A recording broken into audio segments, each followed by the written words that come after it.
நாமத்திற்கு மகிமையுண்டாவதாக. நம்முடைய தியானத்திற்காக ஆமோஸ் தீர்க்கதரிசன புஸ்தகம் 4ஆம் அதிகாரம் 11ஆம் வசனம் 12ஆம் வசனத்தை வாசிக்க கேட்போம். ஆமோஸ் தீர்க்கதரிசன புஸ்தகம் 4ஆம் அதிகாரம் 11.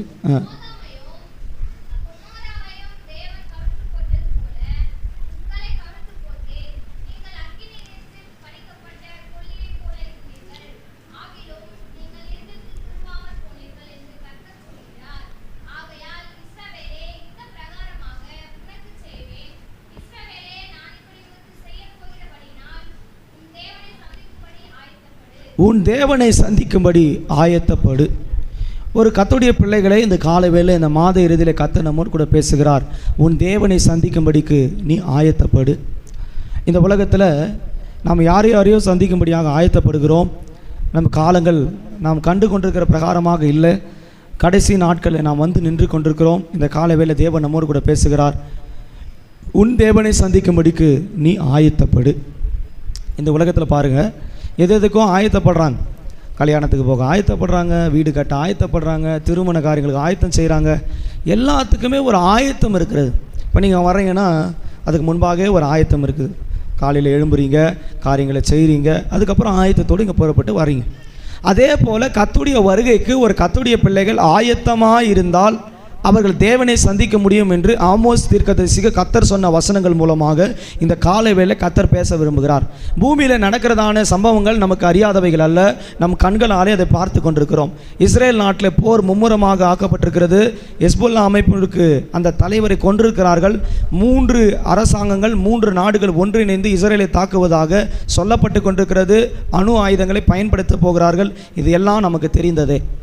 இது மாத்திரமல்ல, எங்கு பார்த்தாலும் கொலைகள், கற்பழிப்புகள், போராட்டங்கள், பஞ்சங்கள், பசிகள், கொள்ளைகள், நிர்வாணங்கள், நாசங்கள், மோசங்கள், வியாதிகள், கடன் பிரச்சனைகள், போராட்டங்கள், ஜனங்கள் பூமியிலே வாழக்கூடாதபடிக்கு போராட்டங்களும் கண்ணிகளும் பாவங்களும் நெருக்கி கொண்டு இருக்கிறது.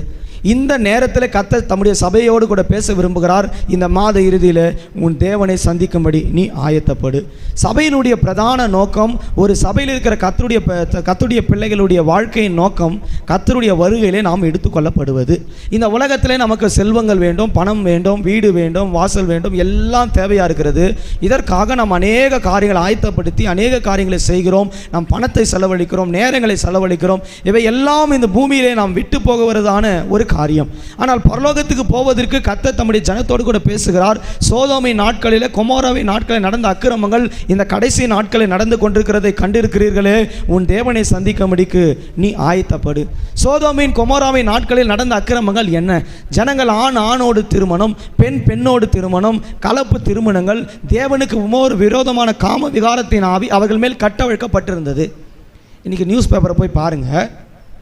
சென்னையில் முக்கியமான ஒரு நகர், தேனாம்பேட்டை நினைக்கிறேன், அந்த இடத்துல ஒரே ஒரு பில்டிங், ஒரு பெரிய பில்டிங்கில் 3rd ஃப்ளோரில், அது நியூஸ் பேப்பரில் நீங்கள் படிச்சிருக்க முடியும். கிட்டத்தட்ட 100கணக்கான பெண்களை கொண்டு வந்து விபச்சாரத்துக்கு உட்படுத்திருக்கிறாங்க. பட்ட பகலில் அது காலகாலமாக நடந்திருக்குது. இதே போல் பொள்ளாச்சியில், கோயம்புத்தூரில் காலேஜ் படிக்கிற பெண்களை, தமிழ்நாட்டில் இருக்கிற பெண்களை கொண்டு போய் அந்த விபச்சாரத்துக்கு உட்படுத்தி அவர்களுக்கு பண ஆசையை காட்டி பள்ளியில் படிக்கிற, கல்லூரியில் படிக்கிற அவர்களை ஆபாசமாக படம் எடுத்து அவங்க வாழ்க்கையை சீரழித்திருக்கிறாங்க. சென்னையில் ஒரு மனுஷன் ஒருத்தனை துண்டு துண்டாக வெட்டி ஒரு பெண்ணை ட்ராலி பேக்கில் கொண்டு போயிருக்கிறான். பெங்களூரில் ஒரு பெண்ணை 20 துண்டாக பீஸாக வெட்டி ஃப்ரிட்ஜிலே அடுக்கி வச்சுருக்கிறான். இது கடைசி காலம். உன் தேவனை சந்திக்கும்படி நீ ஆயத்தப்படு. இனி காலம் செல்லாது. யோசிச்சு பாருங்கள், 80 காலங்களில், 90 காலங்களில், 2000 காலங்களில் நீங்கள் இந்த செய்திகளை கேட்டிருக்கிறீர்களா? உங்கள் காதுகள் இப்படிப்பட்ட செய்திகளை கேட்டிருக்கிறதா? சென்னையில் இருக்கிறவன் சொல்கிறான், அவளை முதல்ல நான் கொன்றுட்டு அவள் என்னோடு கூட ஒத்து வராமல் போனதால் கொண்டுட்டேன், அவள் மூலியை நான் வறுத்து சாப்பிட்டேன்னு சொல்கிறான். சொல்லுங்கள், முடியுமா? எங்க கறி கொஞ்சம் கவிச்சு அடித்தாலும் அதை சாப்பிட மாட்டோம். இது நல்லா இல்லை. ஒரு பெண்ணை வெட்டி அதில் இருக்கிற மூலியை எடுத்து அதை வறுத்து சாப்பிட்றான்னா அவன் எந்த காலத்தில் இருக்கிறோம் என்பதை கவனித்து பாருங்கள். இது கடைசி காலம். இனி காலம் செல்லாது. தேவன் வருகை மிக சமீபம். சபையை கர்த்தர் இந்த மாதத்தின் இறுதியில் எச்சரிக்க விரும்புகிறார். உன் தேவனை சந்திக்கும்படிக்கு நீ ஆயத்தப்படு. ஆயத்தம் இல்லாமல் ஒருவனும் பரலோக ராஜ்யம் போக முடியாது. இன்னைக்கு சபையில் இருக்கிற மிகப்பெரிய பிரச்சனைகள் ஒன்று, கர்த்தருடைய வருகைக்கு போகவும் என்ற நம்பிக்கை இருக்கிறது, விசுவாசம் இருக்கிறது, எண்ணம் இருக்கிறது. ஆனால் ஆயத்தம் சபைகளில் இல்லை. இன்றைக்கி பல சபைகள், பெரிய பெரிய கட்டிடங்கள், 400 கோடி, 500 கோடி, 200 கோடி, 100 கோடி சபைகள் இருக்கிறது. ஆனால் சபைகளிலே ஜனங்கள் ஆயத்தமாக இருக்கிறார்களா என்றால் அது பெரிய ஒரு கேள்விக்குறி. இன்றைக்கி ஆண்டவர் வந்தால் நீங்கள் போக முடியுமா? இன்றைக்கி ஆண்டவர் வந்தால் உங்களை பார்த்து கேட்டால் நீ ஆயத்தமாக இருந்தால் வருவியா கேட்டால் நீங்கள் சொல்ல முடியுமா? நான் ஆயத்தமாக இருக்கிற ஆண்டவரே என்னை கொண்டு போங்கன்னு சொல்ல முடியுமா? இது கடைசி காலம். கர்த்தர் உங்களோடு கூட பேசுகிறார். உன் தேவனை சந்திக்கும்படி ஆயத்தப்படு. ஆண்டவர் சொல்கிறார், உன் தேவன். ஏதோ உலகத்தில் இருக்கிற தேவன்கள் அல்ல, உலகத்தில் இருக்கிற கடவுள் அல்ல, நீ ஆராதிக்கிற ஜீவனுள்ள தேவன் உன்னை பார்த்து சொல்லுகிறார், உன் தேவனாகிய கர்த்தரை நீ சந்திக்கும்படிக்கு நீ ஆயத்தப்படு. இன்றைக்கி நாம் ஆயத்தமாக இருக்கிறோமா? சபைக்கு வர்றதுக்கே ஆயத்தப்படுறதுக்கு ரொம்ப நேரமாகுது.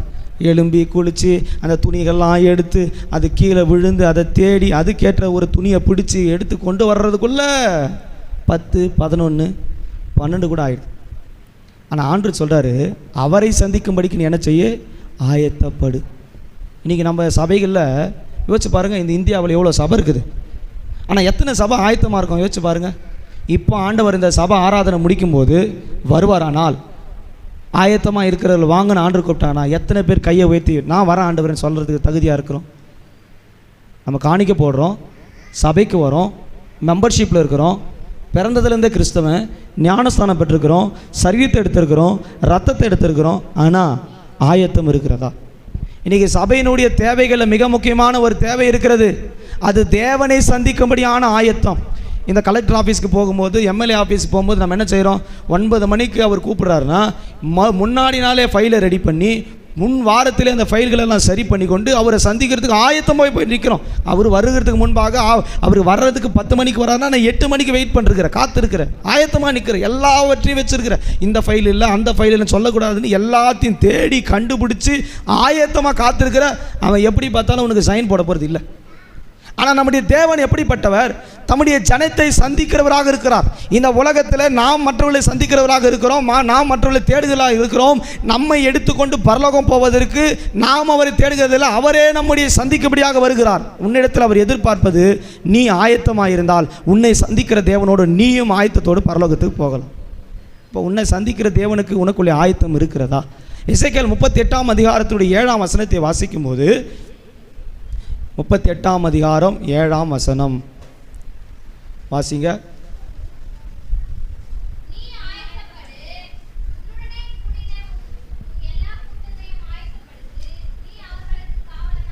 கர்த்தருடைய பரிசுத்த நாமத்திற்கு மகிமை உண்டாவதாக. ஆமோஸ் சொல்லுகிறார், உன் தேவனை சந்திக்கும்படிக்கு நீ ஆயத்தப்படு. அந்த தீர்க்கதரிசிக்கு கர்த்தர் அப்படிப்பட்ட வெளிப்படுத்தலை கொடுத்தார். ஆனால் இங்கே நீங்கள் வாசிக்கும் போது 38 எசேக்கியேல் 38ஆம் அதிகாரம் 7ஆம் வசனத்தில் நீ ஆயத்தப்படு, உன்னோடு கூடின உன் ஜனத்தை ஆயத்தப்படுத்து, நீ அதற்கு காவலாளனாயிரு என்று கர்த்தர் சொல்லுகிறார். நீங்கள் முதல்ல ஆயத்தமாக இருக்கணும், அப்புறம் உன்னோடு கூடியிருக்கிற ஜனத்தை ஆயத்தப்படுத்தணும், அவர்களுக்கு நீங்கள் காவலாளனாக இருக்கணும். இப்போ நீங்கள் ஆயத்தமாக இருந்தால் தான் உங்கள் பிள்ளைங்களை ஆயத்தப்படுத்த முடியும். நீங்கள் ஆயத்தமாக இருந்தால் தான் மற்றவங்களை ஆயத்தப்படுத்த சொல்ல முடியும். இன்றைக்கி சபையில் இருக்கிற நாமே ஆயத்தமாக இல்லாதப்போ பிள்ளைகளை எப்படி ஆயத்தம் பண்ண சொல்ல முடியும்? இன்றைக்கி நாம் சரியாக இல்லாமல் பிள்ளைகளை சரியாக இருக்கணும், கர்த்தருடைய வருகைக்கு போகணும்னு சொன்னால் நீங்கள் சரியில்லாத சாட்சியை பார்க்குற உங்கள் பிள்ளைகள் அதே போல் இருப்பார்களே தவிர உங்களை போல் இருக்கிற பிள்ளைகள் உங்களை தான் ஃபாலோ பண்ணுவாங்க, கர்த்தரை ஃபாலோ பண்ண மாட்டாங்க. இன்றைக்கி நீங்கள் ஆயத்தமாக இருந்தால் உங்கள் பிள்ளைகள் ஆயத்தப்படுவார்கள். நீ ஆயத்தப்படு, உன் ஜனத்தை ஆயத்தப்படுத்து. நீ அதற்கு எப்படி இருக்கணும்னா காவலாளனாயிரும். இந்த உலகத்தில் காவலாளர்களை பாருங்கள், போலீஸ்களை பாருங்கள், என்ன செய்கிறாங்க? ஒரு மனிதன் தப்பு செய்கிறான்னா அவனை போய் பார்க்குறாங்க, அவனை தண்டனை கொடுக்குறாங்க. இந்த காவலாளனுடைய வேலை ஒருத்தனை கண்காணிப்பது, அவன் பாவம் செய்யக்கூடாதபடி அவன் செய்த தவறுகளை சுட்டி காண்பித்து அவனுக்கு தண்டனைகளை கொடுக்குறான். இந்த உலகத்தில் ஒரு காவலாளனுக்கு ஒரு அதிகாரம் கொடுக்கப்பட்டிருக்கிறது. ஆயத்தப்படுத்த வேண்டிய சபையில் இருக்கிற ஒவ்வொரு பிள்ளைகளும் ஒரு காவலாளர்கள். உன் சபைக்கு, உன் வீட்டுக்கு நீ ஒரு காவலாளி, நீ தான் அதற்கு பொறுப்பு என்பதை கர்த்தர் சொல்லுகிறார். நீங்கள் ஆயத்தப்பட்டிருக்க வேண்டும், உங்கள் குடும்பம் ஆயத்தப்பட்டிருக்க வேண்டும். இதற்கு பொறுப்பும் கடமையும் உள்ள ஆட்கள் யாருன்னா ஒவ்வொருவரும் நீங்கள் கடமை உள்ளவராக இருக்கிறீங்க. உங்கள் கணவனை நீங்கள் ஆயத்தப்படுத்த முடியுதா? நீங்கள் ஆயத்தப்பட்டிருக்கிறீங்களா? உங்கள் பிள்ளைகளை கர்த்தருடைய வருகைக்கு ஆயத்தப்படுத்த முடியுதா? உங்களை பார்த்து கர்த்தர் சொல்கிறார், நீங்கள் ஆயத்தமாக இருக்கணும், உங்கள் குடும்பத்தை ஆயத்தப்படுத்தணும், நீங்கள் உங்கள் குடும்பத்துக்கு காவலாளனாக இருக்க வேண்டும். இது உங்கள் மேல் விழுந்த கடமை. இன்றைக்கி அநேகர் செய்கிற தவறு என்னென்னா, நான் மட்டும் பரலோகம் போனால் போதும், அவங்க வந்தால் என்ன வரலாம் என்ன சொல்லி பார்க்குறேன், அவங்க கேட்குறது இல்லை.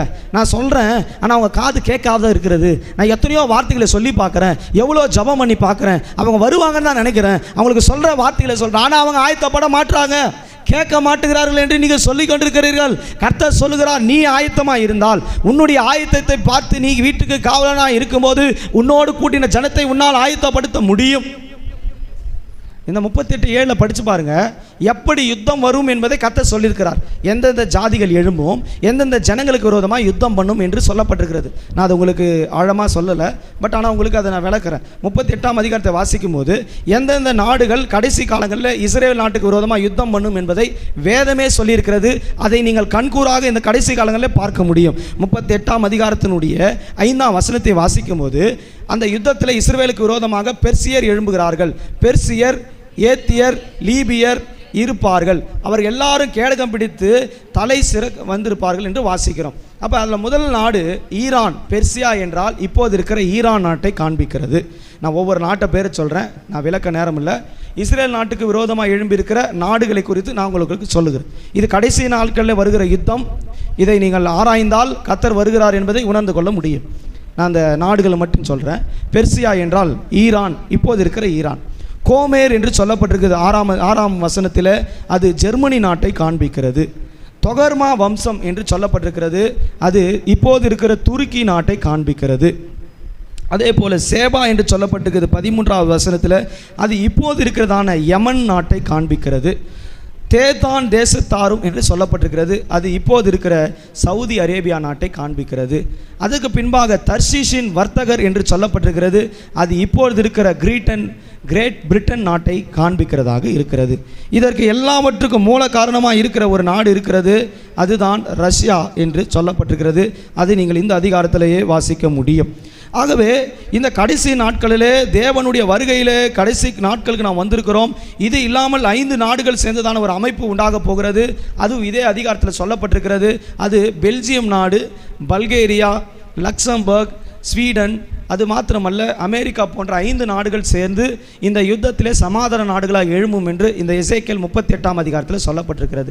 இது எல்லாம் இஸ்ரவேல் நாட்டுக்கு விரோதமாக வரப்போகிற யுத்தங்கள் என்று எசேக்கியேல் 38, 37, 38, 39ஆம் அதிகாரத்தில் நாம் வாசிக்கிறோம். இஸ்ரவேல் நாட்டுக்கு விரோதமாக யுத்தம் வரும்போது கர்த்தர் சொல்கிறார், நீ ஆயத்தப்பட வேண்டிய நேரம் வந்திருக்கிறது. இன்றைக்கி நீங்கள் யுத்தத்தில் பார்க்குறீங்க, இஸ்ரேல் நாட்டில் எவ்வளோ யுத்தம் வந்துட்டு இருக்குது.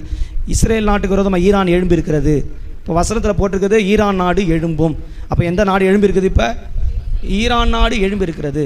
அப்போ நாம் சரியாக ஒன்று புரிந்து கொள்ளணும், வேதத்தில் சொல்லப்பட்ட தீர்க்க தரிசனங்கள் பொய்யாகவில்லை, அது இப்போது நடைபெற்று கொண்டு இருக்கிறது. அப்போ நீங்கள் என்ன செய்யணும்? நீ ஆயத்தப்படு. உன்னோடு கூடின உன் ஜனத்தை, உன் நண்பரை நீ ஆயத்தப்படுத்தணும், உன் குடும்பத்தை நீ ஆயத்தப்படுத்தணும், நீங்கள் பார்க்குறவங்களை ஆயத்தப்படுத்தணும். அதற்கு நீங்கள் பொறுப்பாக இருக்க வேணும்.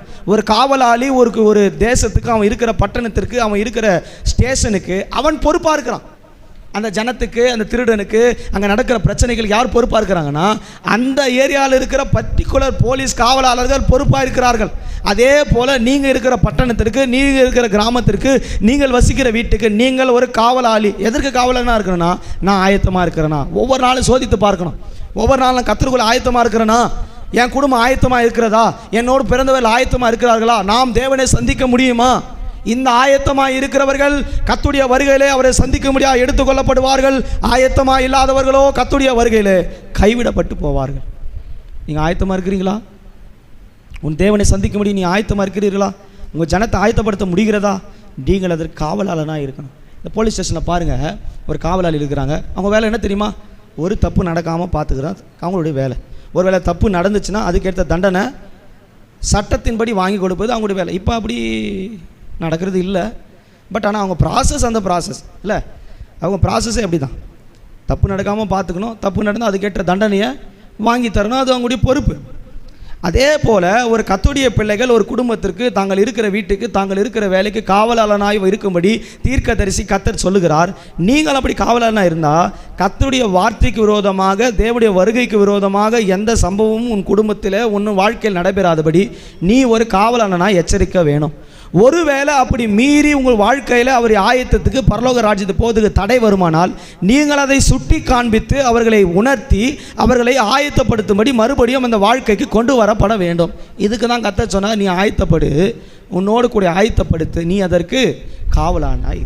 ஒரு 5 காரியத்தை நான் உங்களுக்கு முன்பாக சொல்லித்தரேன். நீங்கள் அந்த 5 காரியத்தில் ஆயத்தமாக இருப்பீர்களானால் நீங்கள் நிச்சயமாக பரலோகத்துக்கு எடுத்துக்கொள்ளப்படலாம். கர்த்தருடைய நாமத்திற்கு மகிமை உண்டாவதாக. லூக்கா 3ஆம் அதிகாரம் 3ஆம் வசனம் 4 3ஆம் வசனம் 6ஆம் வசனத்தை வாசிக்க கேட்போம். லூக்கா 3ஆம் அதிகாரம்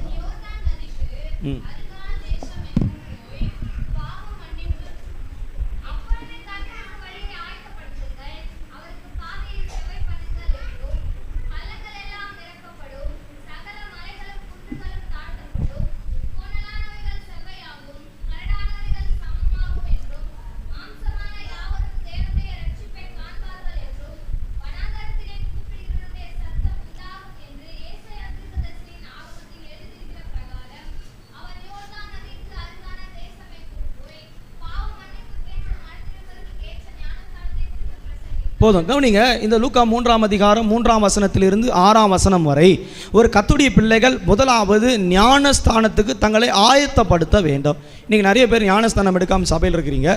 உங்களை பார்த்து கர்த்தர் சொல்கிறார், முதலாவது நீங்கள் பரலோக ராஜ்யம் போவதற்கு, உன் தேவனை சந்திப்பதற்கு முதல் ஆயத்தம் ஞானஸ்தானம்.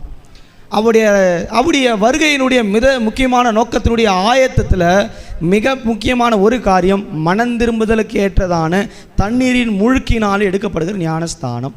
அப்போ ஞானஸ்தானத்தை வேதம் நமக்கு வலியுறுத்துகிறது. இன்றைக்கி நிறைய பேர் ஞானஸ்தானம் எடுக்கிறதுல வசனம் சொல்லப்பட்டு மனம் திரும்புகிற அளவுக்கு உன் மனப்பக்குவம் இருந்து கர்த்தர் உன்னோடு கூட பேசுவார். பாவத்தை குறித்தும் உலகத்தை குறித்தும் நன்மையை குறித்தும் தீமையை குறித்தும் உனக்கு பகுத்தறிகிற வயது எட்டும்போது நீ உன்னை ஆயத்தப்படுத்தி கொண்டு மனம் திரும்பி பாவத்தை மன்னிப்பு பெற்றுக்கொண்டு ஞானஸ்தானத்துக்கு உன்னை உட்படுத்த வேண்டும்.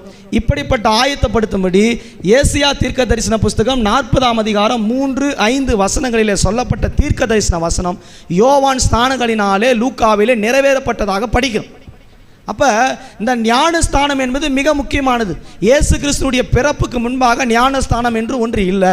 இயேசு கிறிஸ்துவின் பிறப்புக்கு பின்பாக ஞானஸ்தானம் என்பதை கர்த்தர் கொண்டு வருகிறார். ஏன் அப்படி கொண்டு வரப்பட்டது? ஏன் ஞானஸ்தானம் என்பதை கர்த்தர் வலியுறுத்துகிறார்? கிறிஸ்துவுக்குள்ள ஒரு மனிதன் புதிதாக மாற்றுவதற்கு ஒரு அடையாளத்தை வைத்திருக்கிறார். அது ஜலத்தினாலே மூழ்கி எடுக்கிறதான ஸ்தானம். அது வரைக்கும் ஜலத்தில் யாரும் கொடுக்கல, அது வரைக்கும் அவங்களுக்கு இல்லை. அவங்களுக்கு மோசேவின் நியாய பிரமாணங்கள், கட்டளைகள், பிரமாணங்கள் இதை கை கொண்டு வந்தாங்க. அது ஒரு மனிதனை நீதிமான்களை ஆக்க முடியவில்லை, அது ஒரு மனிதனை பரிசுத்தர்களாக மாற்ற முடியவில்லை. அப்போ தேவன் என்ன செஞ்சார்? தம்முடைய ஒரே பேரான குமாரனை இந்த பூமிக்கு அனுப்பி இவ்வளவாக அன்பு கூர்ந்து, யோவான் 3:16 சொல்லப்பட்டிருக்கிறது, தேவன் ஒரே பேரான குமார் என்று பாராமல் இவ்வளவாக பூமியில் அவரை அனுப்பி அன்பு கூர்ந்தார். ஜனங்களை மனம் திரும்புவதற்கென்று குமாரனை அனுப்பினார். குமாரனுடைய பிறப்பில் ஒரு மனிதன் தன்னுடைய மனமாறுதலுக்கு ஏற்ற ஞானஸ்தானத்தை பெற்றுக்கொள்கிறான். இயேசு கிறிஸ்து பிறந்திருக்கிறார், எனக்காக இருக்கிறார், அவர் ரட்சிக்கிறவர், மீட்பர் என்பதை உணர்ந்து கொள்கிற ஒவ்வொருவரும் மனம் திரும்பி ஜலத்தினாலே ஞானஸ்தானம் எடுப்பதற்கு தகுதியானவர்கள். ஒவ்வொரு கர்த்தருடைய பிள்ளைகளும் அந்த தகுதியை பெற்றிருக்க வேண்டும். அப்படி பெறாதவர்கள் ஒருபோதும் பரலோக ராஜ்யத்துக்கு எடுத்துக்கொள்ளப்பட முடியாது. இன்றைக்கி ஆண்டவர் வருவார்னா நீங்கள் ஞானஸ்தானம் எடுக்கலைன்னா பரலோகத்துக்கு எடுத்துக்கொள்ளப்பட முடியாது. அப்போ ஆயத்தத்தில் பிரதானமான ஆயத்தம் இருக்கிறது ஞானஸ்தானம். ஒரு கர்த்தருடைய பிள்ளைகள் ஞானஸ்தானம் பெற்றிருக்க வேணும். வேதத்தில் வாசிச்சு பாருங்கள், அங்கே சொல்லப்பட்டிருக்கிறது. நீங்கள் அதே லூக்கா 3ஆம் அதிகாரத்துடைய 16ஆம் வசனத்தை வாசிக்கும் போது, லூக்கா 3ஆம் அதிகாரம் 16ஆம் வசனம்,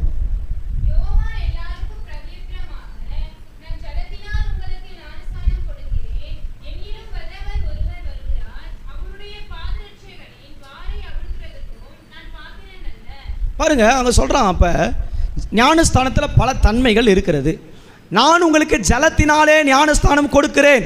ஒரு மனிதன் ஜலத்தினாலும் ஆவியினாலும் பிறவாவிட்டால் தேவனுடைய ராஜ்யத்திலே அவன் பிரவேசிப்பதில்லை என்று நிச்சயமாக சொல்கிறேன் என்று கர்த்தரே சொல்கிறார்.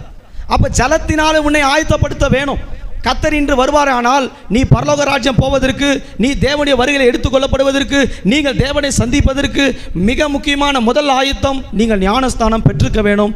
மனம் மாறி பாவ அறிக்கை செய்து இனி பாவத்துக்கும் எனக்கும் சம்பந்தம் இல்லை என்பது ஒரு மனமாற்றத்தோடு அதை நாம் செய்ய வேண்டும். வேதத்தில் வாசித்து பாருங்க. அப்போஸ்தலர் நடபடிகளை வாசிக்கும் போது 13ஆம் அதிகாரம் 37-38 வசனங்களை வாசிக்கும் போது பாவ மன்னிப்பு இயேசுவினால் உண்டாக்கப்பட்டிருக்கிறது. அந்த பாவ மன்னிப்பை பெற்றுக்கொண்ட ஒவ்வொருவரும் ஞானஸ்தானத்துக்கு பாத்திரவான்களாக இருக்கிறார்கள். நம்ம ஞானஸ்தானம் எடுக்கும்போது என்ன செய்கிறோம்? ரோமரின் புஸ்தகம் 6ஆம் அதிகாரத்தை வாசிக்கும் போது, ரோமர் 6ஆம் அதிகாரம் 2-5 வசனங்களை வாசிக்கும் போது வாசி பாருங்க. பாவத்துக்கு மரித்த நாம் இனி எப்படி அதிலே பிழைத்திருப்போம்? கிறிஸ்து இயேசுவுக்குள்ளாக ஞானஸ்தானம் பெற்ற நாம் அனைவரும் அவருடைய மரணத்துக்குள்ளாக. அப்போ 5ஆம் வசனம் வாசிங்க. ஆதலால் அவருடைய மரணத்தின் சாயலிலே இணைக்கப்பட்ட நாம் அவருடைய உயிர்த்தெழுதலின் சாயலிலும் இணைக்கப்படுவோம் என்று தெளிவாக எழுதப்பட்டிருக்கிறது. அப்போ ஞானஸ்தானம் என்பது சிலுவையில் அடிக்கப்பட்ட தேவனை நோக்கி பார்த்து அவர் எனக்காக மரித்திருக்கிறார் என்ற ஒப்பு கொடுத்தலுக்குள்ளே தன்னை அர்ப்பணித்து இனி நான் பாவம் செய்ய போகிறதில்லை, தன்னை மனம் திரும்புதலுக்கு உட்படுத்தப்பட்டு பாவங்களை விட்டு ஓய்ந்து ஞானஸ்தானத்துக்கு கொடுக்கப்படுறாங்க. அப்போ என்ன நடக்குது? நீங்கள் தண்ணிக்குள்ளே முழுக போது பாவ மனுஷனை முழுக்கிறாங்க, திரும்ப எடுக்கும்போது கிறிஸ்துவின் உயிர்த்தெழுதலுக்குள்ளே நம்ம பங்குள்ளவர்களாக மாற்றுறோம். இன்னும் உங்களுக்கு புரிகிற மாதிரி சொல்லணும்னா, ஞானஸ்தானம் எடுக்கும்போது நாம் என்ன செய்கிறோம்னா, இந்த உலகத்தின் மாம்சம் மரணத்துக்கு நாம் போக வேண்டியவர்கள், நரகத்துக்கு போக வேண்டியவர்கள், பாதாளத்துக்கு போக வேண்டியவர்கள், இந்த தண்ணீருக்குள்ளே மூழ்கி உங்களை வெளியே கொண்டு வரும்போது அந்த மரணத்தின் சாயலில் இணைக்கப்பட்ட உங்களை கிறிஸ்துவின் உயிர்த்தெழுதலின் சாயலில் கர்த்தர் இணைக்கிறார். அவர் உயிர்த்தெழுந்தது போல இந்த ஞானஸ்தானத்திலே மனம் மாறி மனம் திரும்பி பாவ அறிக்கை செய்து தங்களை கிறிஸ்துவுக்குள் உட்படுத்தின ஒவ்வொருவரும் ஜலத்திலிருந்து எடுக்கப்படுகிறவர்கள் உயிர்த்தெழுதலின் நம்பிக்கையுள்ளவர்களாக பரலோகத்தின் நிச்சயத்திலே கொண்டு போய் சேர்க்கப்படுகிறார்கள். இப்போ முதலாவது சபையினுடைய ஆயத்தம் ஞானஸ்தானம். இன்றைக்கி எத்தனை பேர் ஞானஸ்தானம் பெறாமல் இருக்கிறீங்க? ஏன்னா ஞானஸ்தானத்தை பற்றி தெரியாமல் நிறைய பேர் இருக்கிறீங்க. ஸ்தானங்களில் 4 விதமான ஞானஸ்தானங்கள் வேதம் நமக்கு வலியுறுத்துகிறது. நான் இந்த 4 காரியத்தை உங்களுக்கு சொல்கிறேன். மத்தேயு 3ஆம் அதிகாரம் 11ஆம் வசனத்தை வாசிக்கும் போது அங்கே இது மனம் திரும்பத்திற்கு ஏற்ற ஜலத்தினால் உங்களுக்கு ஞானஸ்தானம் கொடுக்கிறேன், எனக்கு பின்பாக வருகிறவர் பரிசுத்த ஆவியினாலும் அக்கினியினாலும் உங்களுக்கு ஞானஸ்தானம் கொடுப்பார் என்று வாசிக்கிறோம். ஒரு கர்த்தருடைய பிள்ளைங்க ஞானஸ்தானத்தை பெறணும். இன்றைக்கி ஞானஸ்தானம் பெறாமலே சபையில் பாதி பேர் உட்காந்துருக்கிறீங்க. வசனத்தில் வாசிச்சு பாருங்க. அதே மார்க் 1ஆம் அதிகாரத்தில் லூக்காவில் வாசிக்கும் போது 3ஆம் அதிகாரம் 12-13 வசனங்களை வாசிக்கும் போது, லூக்கா 3ஆம் அதிகாரம் 12-13 வசனங்களை வாசிக்கும் போது ஆயக்காரர்கள் இந்த ஞானஸ்தானத்தை பெறும்படியாக வாஞ்சித்தாங்க. அவங்களுக்கு சொல்கிறாரு, நீ பாவ மன்னிப்பு பெறாமல் நீ மனம் திரும்பாமல் இந்த ஞானஸ்தானத்தில் உனக்கு பங்கு இல்லை என்று யோவான் ஸ்தானங்கள் அவனுக்கு போதிக்கிறதை வேதத்தில் வாசிக்கிறோம். மனம் திரும்பாமல் பாவத்தை குறித்து பரலோகத்தை குறித்து சரியான அறிவில்லாமல் இந்த ஸ்தானத்தை ஒரு மனிதனும் பெறக்கூடாது. பரலோகத்தை குறித்ததான நம்பிக்கை உள்ளவர்கள், பாவம் இனி செய்ய போகிற மனம் திரும்புதல் உள்ளவர்கள், எனக்காக கிறிஸ்து மரித்திருக்கிறார், நான் இனி கிறிஸ்துவனுடையவன், அவருடைய உயிர்த்தெழுதலில் நம்பிக்கை உள்ளவன் என்ற விசுவாசம் உள்ளவர்கள் ஞானஸ்தானத்துக்கு தங்களை ஒப்புக் கொடுக்கிறார்கள். அவர்கள் பரிசுத்தமாக்கப்பட்டவர்கள், பரலோகத்தின் நம்பிக்கையிலே சேர்க்கப்படுகிறார்கள். 4 விதமான ஸ்நானங்கள் சொல்லப்பட்டிருக்கிறது. மத்தேயு 3ஆம் அதிகாரத்தினுடைய 11ஆம் வசனத்தில் வாசிக்கும் போது முதலாவது ஒரு மனிதன் ஜலத்தினாலே ஸ்நானம் பெற வேண்டும். அது எதனால? மனம் திரும்பி நான் பாவத்துக்கு இனி மனுஷன் அல்ல, இனி நான் பிழைத்திருப்பது கிறிஸ்துவுக்காக என்று முற்றிலுமாக தன்னை அர்ப்பணித்து மனம் திரும்பி பழைய வாழ்க்கை, பழைய சுபாவங்கள், பழைய எண்ணங்கள், இந்த உலகத்தின் பாவ சிற்றின்பங்கள், ஜென்ம சுபாவங்கள், குடும்ப வழக்கங்கள், எல்லா பாவங்களையும் அறிக்கையிட்டு விட்டுவிட்டு தேவனுக்கேற்ற ஒரு புதிய மனிதனாக பாவம் இல்லாமல் எடுக்கிற ஞானஸ்தானம் ஜலத்தினாலே உட்படுத்தப்படுகிறது. அதில் நீங்கள் என்ன பண்ணுறீங்கன்னா, கிறிஸ்துவின் மரணத்தோடு இணைக்கப்படுறீங்க. திரும்ப உங்கள் தண்ணியிலிருந்து தூக்கப்படும் போது நீங்கள் அவருடைய உயிர்த்தெழுதலின் சாயலில் நித்திய ஜீவனை பெறுகளாக இருக்கிறீர்கள். இது ஜலத்தினாலே எடுக்கிற ஞானஸ்தானம். இரண்டாவது ஒரு ஞானஸ்தானம் இருக்கிறது, அது பரிசுத்தாவினாலே கொடுக்கப்படுகிற ஞானஸ்தானம். இது பரிசுத்தாவின் அபிஷேகத்தை பெற்றுக்கொள்கிற அனுபவம். இன்றைக்கி சபையில் நிறைய பேர் இருக்கிறீங்க, பரிசுத்தாவியனை பெறாமலே இருக்கிறீங்க. ஞானஸ்தானத்தை பெற்றவர்கள் அடுத்தபடியாக பரிசுத்தாவியனர் பெற்றிருக்க வேணும். பாருங்கள், இயேசு கிறிஸ்து இருக்கும் வரைக்கும் இவர்கள் மேலே அந்த பரிசுத்தாவின் இறங்கவில்லை.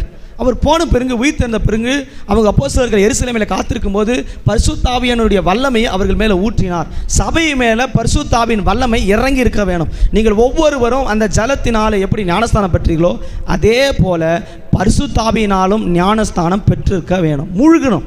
அப்படியே நீ அந்த அபிஷேகம் உன்னை மூழ்கடிக்க பண்ணணும். அதனால சொல்லப்பட்டிருக்கிறது எசேக்கியேல்ல, முழங்கால் அளவு அல்ல, முழங்கால் அளவு அல்ல, இடுப்பு அளவு அல்ல, என்னை எங்கே கொண்டு போங்க ஆண்டவரே?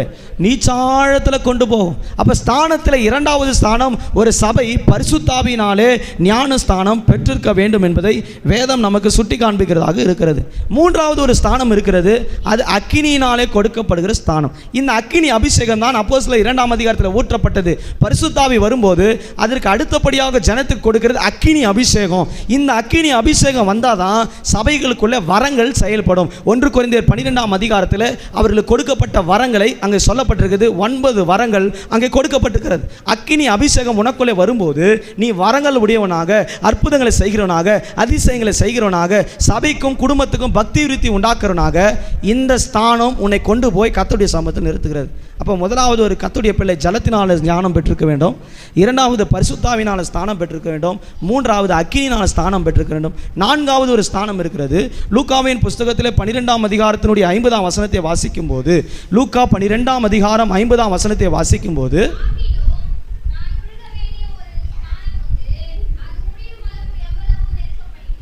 அது பாடுகளை சகிக்கிறதான ஒரு ஸ்தானம். பரலோகம் போகிறது ஒரு சாதாரணமான காரியம் அல்ல.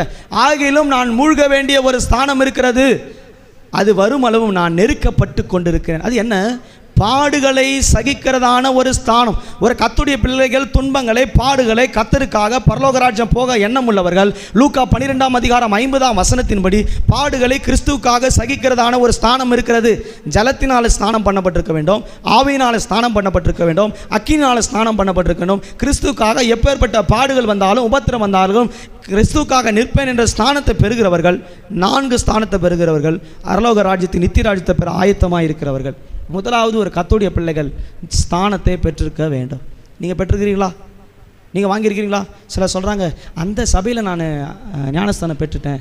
சிலர் சொல்கிறாங்க தெளிப்பு ஞானஸ்தானம், அது நான் தனி தெளித்து அனுப்புகிறாங்களே அந்த மாதிரியா? அதை நான் சொல்ல விரும்பலை. உலகத்தில் அப்படி செய்கிறாங்க, அந்த மாதிரி அனுப்பி விடுறதா? சிலர் சொல்கிறாங்க இப்போ இருக்கிற பிரசங்கம் மெத்தடிஸ்ட் சபையில், சில சபையில் ஞானஸ்தானம் பெற வேணாம், ஆண்டவர் தான் மரித்து உயிர் தள்ளிட்டாச்சுல, இதுக்கு ஞானஸ்தானம் பெற தேவையில்லை. ஆனால் இயேசு கிறிஸ்துவே ஜலத்தினாலே முழுகி யோவான் ஸ்தானங்களினாலே ஞானஸ்தானம் பெற்றார். எங்க வானத்து பூமி உண்டாக்கினவர், ஜீவனே பலியாக ஒப்பு கொடுக்கப்படுகிறவர், அவர் போய் ஞானஸ்தானம் பெறலாமா? அவர் நமக்கு அடையாளமாக மாதிரியாக வைத்து போனார். ஜலத்தினாலே மூழ்கி ஞானஸ்தானம் எடுத்து, ஜலத்துக்குள்ள மூழ்கி ஞானஸ்தானம் எடுப்பது தான் உண்மையான சத்தியம். அதில் ஞானஸ்தானம் பெறாதவர்கள் சீக்கிரத்தில் ஞானஸ்தானம் பெறுங்கள். உங்கள் பரலோக ராஜ்யத்துக்கு ஆயத்தப்படுத்திக் கொள்ளுங்கள். நீங்கள் ஆயத்தப்படுத்தாவிட்டால் கர்த்தரை சந்திக்க முடியாது. முதலாவது காரியம், தேவனை சந்திப்பதற்கு சபையினுடைய அடிப்படை தேவை ஞானஸ்தானம். இரண்டாவது காரியம் சொல்லப்பட்டிருக்கிறது. லூக்கா 22ஆம் அதிகாரம் 8ஆம் வசனத்தை வாசிக்கும் போது, லூக்கா 22ஆம் அதிகாரம் 8ஆம் வசனம்,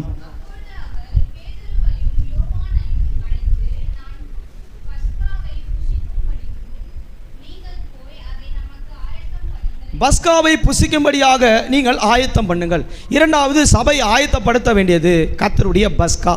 நித்திய ராஜ்யத்தில் ஒரு சபை எடுத்துக்கொள்ளப்படுவதற்கு மிக முக்கியமானது முதல் காரியம் மனம் திரும்புதலுக்கு ஏற்ற ஜலத்தினாலே ஸ்நானம், பரிசுத்தாவியினாலே ஸ்நானம், அக்கினினாலே ஸ்நானம், பாடுகளை சகிக்கிறதான கர்த்தருடைய சிந்தை உள்ளதான ஸ்நானம். இரண்டாவது காரியம் சொல்லப்பட்டிருக்குது, பஸ்காவை ஆயத்தம் பண்ணுங்கள். இயேசு கிறிஸ்து மிகவும் ஆசையாக இருந்த ஒன்று இருக்கிறது வேதத்தில், அது பஸ்கா. லூக்கா 22ஆம் அதிகாரத்தில் வாசித்து பாருங்க, அவர் கடைசி பஸ்காவை புசிக்க ஆசையா இருந்தேன் என்று இயேசு கிறிஸ்துவே சொல்கிறதை வாசிக்கும். அந்த வசனத்தை வாசித்து பாருங்க. 22ஆம் அதிகாரம்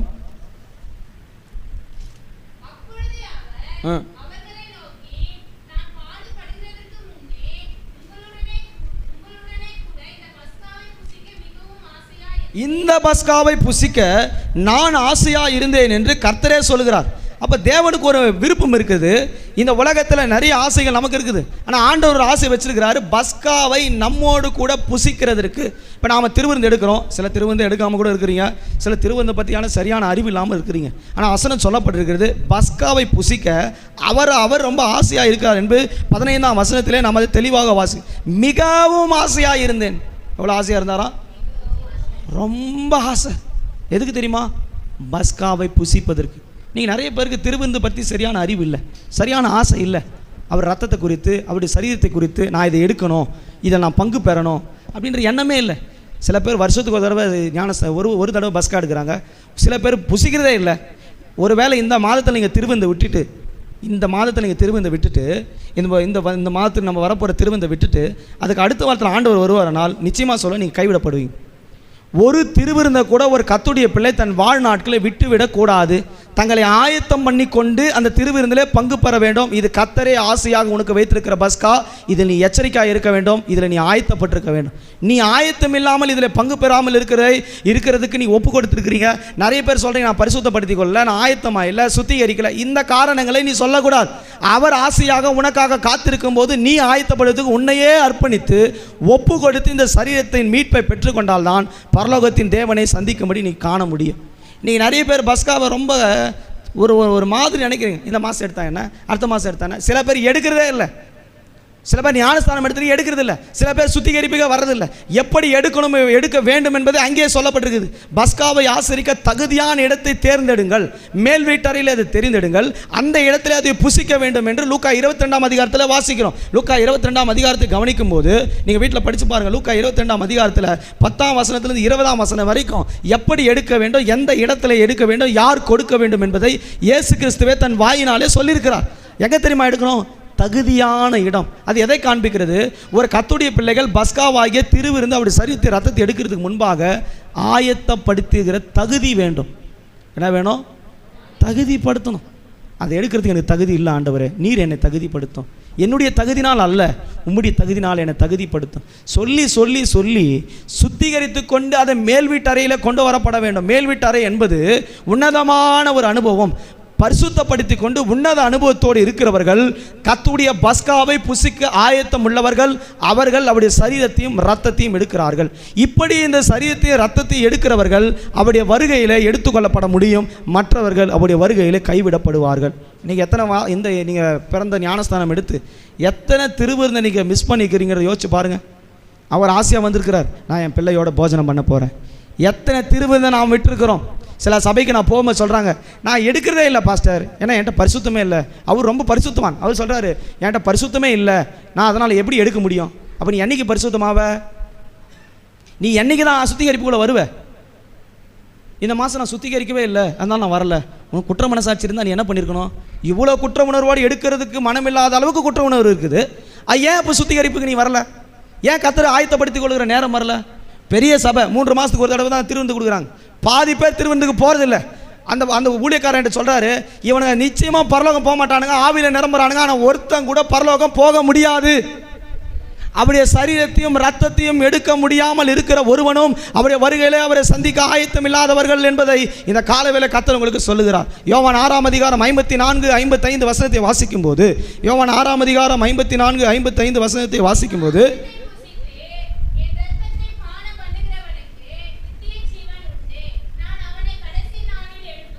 பாருங்க, யாரை கர்த்தர் எழுப்புறாருன்னா அவரை சந்திக்கும்படி 2 விதமான அழைப்பு இருக்குது. கர்த்தருடைய வருகையில் 2 கூட்டம் எடுக்கப்படுகிறது. ஒன்று கிறிஸ்துவுக்குள் மரித்தவர்கள், நான் கிறிஸ்துவுக்காக இருக்கிற மரித்தவர்கள், அவர்கள் எடுத்துக்கொள்ளப்படுகிறார்கள். இரண்டாவது உயிரோடு இருக்கிற நாம் அவருடைய வருகையில் அவரை சந்திக்கும் போது கர்த்தருக்குரிய பரிசுத்தவான்கள் எதிர்கொண்டு போவார்கள். மேகத்தின் நடுவில் அவர் வரும்போது அவர்கள் எடுத்துக்கொள்ளப்படுகிறார்கள். 2 சந்திப்பு தான் ஆயத்தப்பட்டப்பட்டிருக்குது. ஒன்று கிறிஸ்துவுக்குள்ள மரிக்கணும், இல்லை அவர் வரும்போது ஆயத்தமாக இருந்த பரிசுத்தவான்கள் நம்ம எடுத்துக்கொள்ளப்படணும். இந்த 2 கட்டத்தில் நீங்கள் எந்த கட்டத்தில் இருந்தாலும் ஒரு சபை பஸ்காவை புசித்தால் மாத்திரமே நீங்கள் எடுத்துக்கொள்ளப்பட முடியும். அதனால தான் சொல்றாரு, இந்த அப்பத்தையும் இந்த இரத்தத்தையும் பானம் பண்ணுகிறவனுக்கு நித்திய ஜீவன் உண்டு, கடைசி நாட்களில் நான் அவனை எழுப்புவேன். அவன் செத்து போயிருக்கலாம், மண்ணுக்கு மண்ணாக இருக்கலாம், சாம்பலுக்கு சாம்பலாக இருக்கலாம், ஒன்றும் இல்லாமல் இருக்கலாம். கடைசி நாட்கள் அந்த ஆத்மாவை கர்த்தர் கொண்டு போய் பரலோகத்திலே கொண்டு போய் வைக்கிறார். அதற்கு ஒரு ஆயத்தம் இருக்கிறது, அதுதான் இந்த பஸ்கா. முதலாவது சபை பெற வேண்டியதான ஆயத்தம் ஞானஸ்தானம். இரண்டாவது சபை பெற வேண்டியது பஸ்காவாகி அவருடைய சரீரமும் இரத்தமும். மூன்றாவது அனுபவத்தை நான் வாசிக்கும்போது 2 கொரிந்தியர் 5ஆம் அதிகாரம் 5ஆம் வசனத்தை வாசிக்கும்போது 2 கொரிந்தியர் 5ஆம் அதிகாரம் 5ஆம் வசனம்.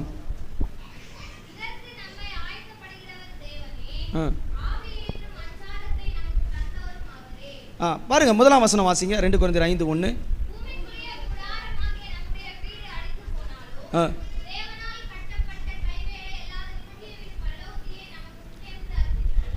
இந்த உலகம் கூடாரம். இந்த கூடாரத்தில் இருக்கிற கர்த்தருடைய பிள்ளைகள் அடுத்த கட்டம் அவர்கள் பெற வேண்டிய ஆயத்தத்தின் தேவை பரிசுத்த ஆவியானுடைய வல்லமை. 2 கொரிந்தியர் 5ஆம் அதிகாரத்தினுடைய 2ஆம் வசனத்தில் இப்படி சொல்லப்பட்டிருக்கிறது, இந்த ஏனெனில் இந்த கூடாரத்தை நாம் தவித்து நம்முடைய பாரம் பரம வாசஸ்தலத்தை தரித்து கொள்ள மிகவும் வாஞ்ச உள்ளவர்களாக இருக்கிறோம். அதனால் 5ஆம் வசனம் சொல்லப்படுறது, இதற்கு நம்மை ஆயத்தப்படுத்துகிற தேவனே பரிசுத்த ஆவியானவர் என்று சொல்லியிருக்கிறார். நீங்கள் என்னதான் ஆயத்தப்படுத்தணும்னு நினச்சாலும் ஆயத்தப்படுத்த முடியாது. இன்னைக்கு நாம் நினைக்கிறோம் கர்த்தருடைய வருகைக்கு போகணும், எல்லாருக்கும் அந்த நினைப்பு இருக்குது.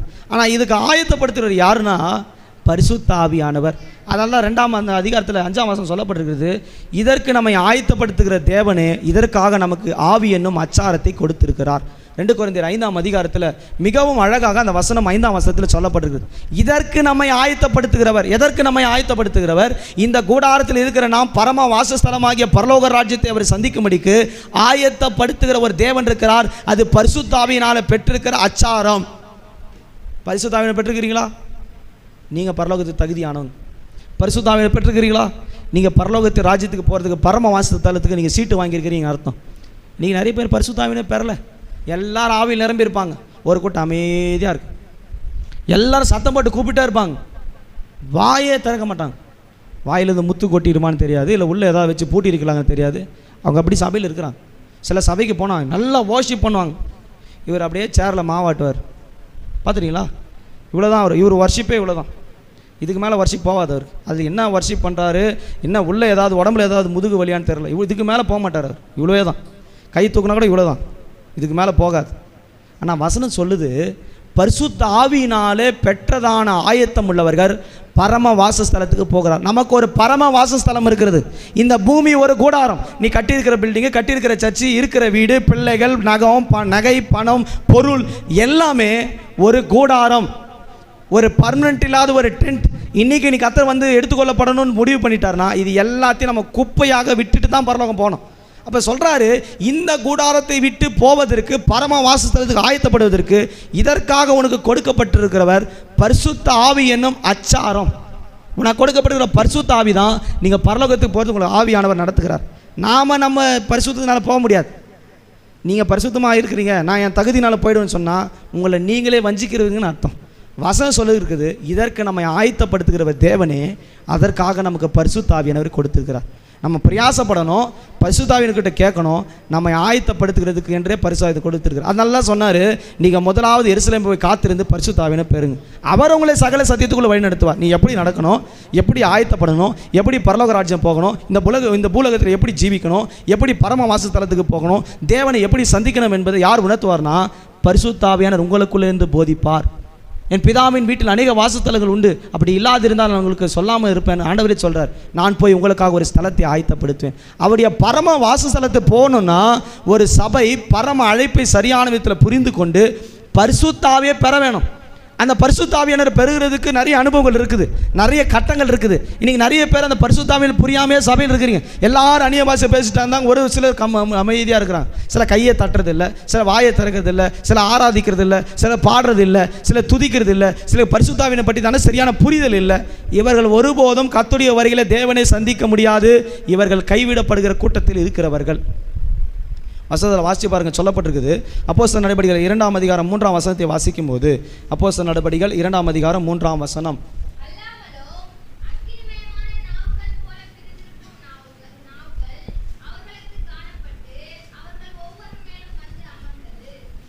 பதினேழாம் வசனம் வாசிக்க.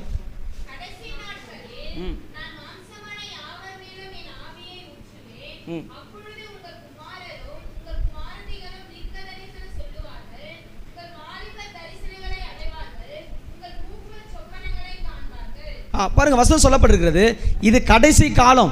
உன் தேவனை சந்திக்கும்படி ஆயத்தப்பட வேண்டிய இந்த காலத்தில் பரிசுத்த ஆவியானவர் அக்கினிமயமான நாவுகளோடு நீ பெற்றுக்கொள்ள வேணும். நீங்கள் நிறைய பேர் சபையில் எல்லா ஆவியும் நிரம்பியிருப்பாங்க, இவர் மட்டும் அமைதியாக இருப்பார். சிலர் வந்து பாட்டு வேகப்படுத்தினா தான் ஆவியானவர் வரார், சில பேர் பாட்டு ஸ்லோவாக பாடினா தான் ஆவியானவர் வரார், சில பேர் வசனங்கள் நிறைய சொன்னால் தான் ஆவியானவர் வரார். ஆவியானவருக்கு பாட்டும் தேவையில்லை, ஆவியானவருக்கு மியூசிக்கும் தேவையில்லை, ஆவியானவருக்கு கை தட்டவும் தேவையில்லை, ஆவியானவருக்கு சத்தம் போடவும் தேவையில்லை. நீ கர்த்தருடைய ஆவியானவர் உனக்குள்ளே இருந்தால் உன்னை கட்டுப்பாட்டுக்குள்ளே நீ கொண்டு வருவதில்லை, ஆவியானவர் உன்னை தன் கட்டுப்பாட்டுக்குள்ளே கொண்டு வருவார். அதுதான் பரிசுத்த ஆவியானவர். 120 பேர் மேல் வீட்டாரில் ஏறினாங்க, பேண்டு வாசிக்கல, டேம்பரின் வாசிக்கல, சத்தம் போட்டு கத்திட்டு இல்லை, 100 பேர் கை தட்டலை, ஆனால் ஆவியானவர் உள்ளே இருந்தார். அதனால் பாடக்கூடாது, வர்ஷிப் பண்ணக்கூடாது, கையை தட்டக்கூடாதுன்னு சொல்ல, நீ ஆர்ப்பரித்து உற்சாகத்தோடு துதிக்கும் போது உன்னை அறியாத ஒரு வல்லம் உன்னை தாக்கும், உன்னை அறியாத ஒரு பரிசுத்தாவின் அக்கினி உனக்குள்ளே இறங்கும். அதுதான் அக்கினிமயமான நாவு. உன் நாவு வந்து பாவமான நாவு. இந்த நாவை பரிசுத்தமாக மாற்றுறது ஒரு நாவு இருக்குது, அதுதான் அக்கினிமயமான நாவு. அந்த நாவுக்குள்ளே அவர் வந்து ஆளுகை செய்யும்போது உன்னை அறியாத பாஷை, அது புத்திக்கு எட்டாத ஒரு அறிவில் அவர் உனக்குள்ளே இருந்து பேச ஆரம்பிச்சிடும். அதுதான் பரிசுத்தாவின் வல்லமை. அந்த பரிசுத்த ஆவியானவரை நாம் பெற்றுக்கொள்ள வேணும். பரிசுத்த ஆவியானவர் உங்களுக்குள் இருக்கிறார் என்பது எப்படி புரிந்து கொள்ள முடியும்? அப்போஸ்தலர் நடபடிகள் 2ஆம் அதிகாரம் 38ஆம் வசனத்தை வாசிக்கும் போது,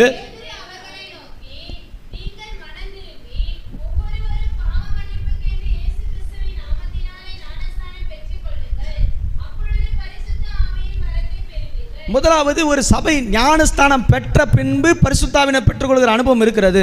இதை நீங்கள் எந்த விதத்தில் புரிந்து கொள்ளலாம்? அதே 2ஆம் அதிகாரத்தினுடைய 33ஆம் வசனத்தை வாசிக்கும் போது, பரிசுத்த ஆவியை பெற்று நீங்கள் இப்போது காண்கிறதும் கேட்கிறதுமான இந்த பரிசுத்த ஆவியானவரை உங்கள் மேல் பொழிந்தருளினார் என்று வாசிக்கிறோம். நீங்கள் பரிசுத்த ஆவியானவர் பெற்றிருக்கிறீங்கிறத உங்கள் கண்ணு காணும், உங்கள் காது கேட்கும். எப்படி கேட்கலாம்? அவங்க ஆவியில் நிரம்புற அந்நிய பாஷைகளை வச்சு, அவங்க பேசுகிற வார்த்தைகளை வச்சு உங்களுக்குள்ள பரிசுத்த ஆவியானவர் இருக்கிறார். அப்போ அந்நிய பாஷை பேசுகிறவன் ரகசியங்களை பேசுகிறான், கர்த்தரோடு கூட பேசுகிறான். அந்த ஆவியானவர் இருக்கிறார் என்பதை காதுகளால் கேட்க முடியும், கண்களால் பார்க்க முடியும். இதுதான் பரிசுத்த ஆவியானவருடைய வல்லமை பெறுவது. இப்போ சபை பெற வேண்டியதான ஒரு வல்லம் இருக்குது பரலோகம் போவதற்கு, ஆவி என்னும் அச்சாரம்.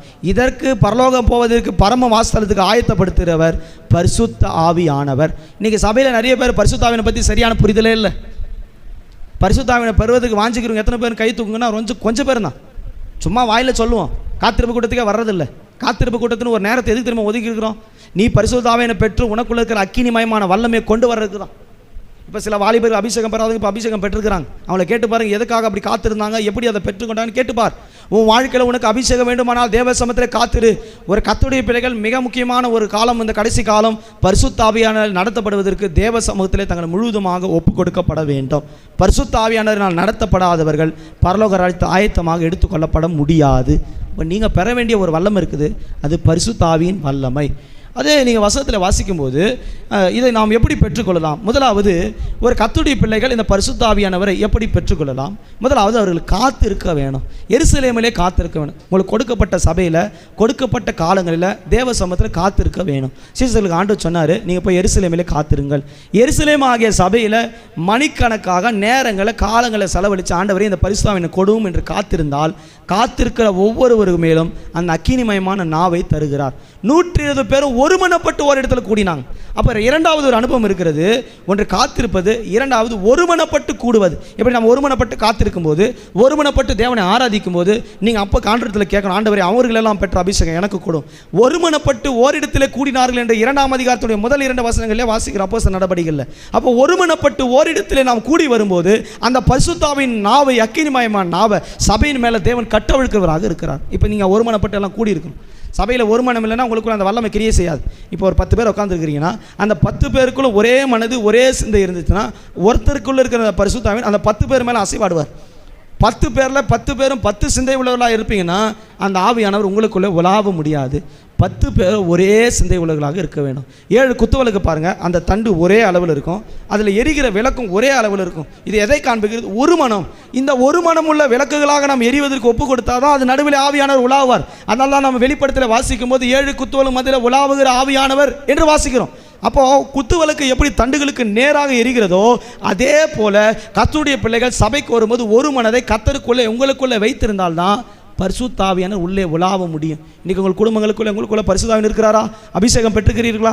20 வருஷ விசுவாசி, 15 வருஷ விசுவாசி, 30 வருஷ விசுவாசி, நீ பரலோகம் போக ஆயத்தம் இல்லை. பரலோகம் போக ஆயத்தம் பரிசுத்த ஆவியானவரை பெறுவது. இன்றைக்கி ஆண்டவர் வந்தால் போவியா? இன்றைக்கி ஆண்டவர் வந்தால் நீங்கள் போவீங்களா? உங்கள் பிள்ளைங்க போவாங்களா? நீங்கள் போக முடியுமா? நீ ஆயத்தப்படு, உன் ஜனத்தை ஆயத்தப்படுத்து, நீ அதற்கு காவலாளனாயிரு. நல்ல ஆவியில் நிரம்பணும், நல்ல பரிசுத்தாவின் வல்லமையில் பலப்படணும். ஒன்று காத்திருப்பது, ரெண்டாவது ஒருமனப்பட்ட ஓரிடத்தில் கூடுவது. இப்படி இருக்கும்போது காற்றை போல பரிசுத்தாவியை வீச பண்ணி அக்கினிமயமான நாவை கொடுக்கிறார். அடுத்து ஒரு அனுபவம் இருக்கிறது. அப்போஸ்தலர் நடபடிகளை வாசிக்கும் போது 8ஆம் அதிகாரத்தினுடைய 15, 16, 17 வசனங்களை வாசிக்கும் போது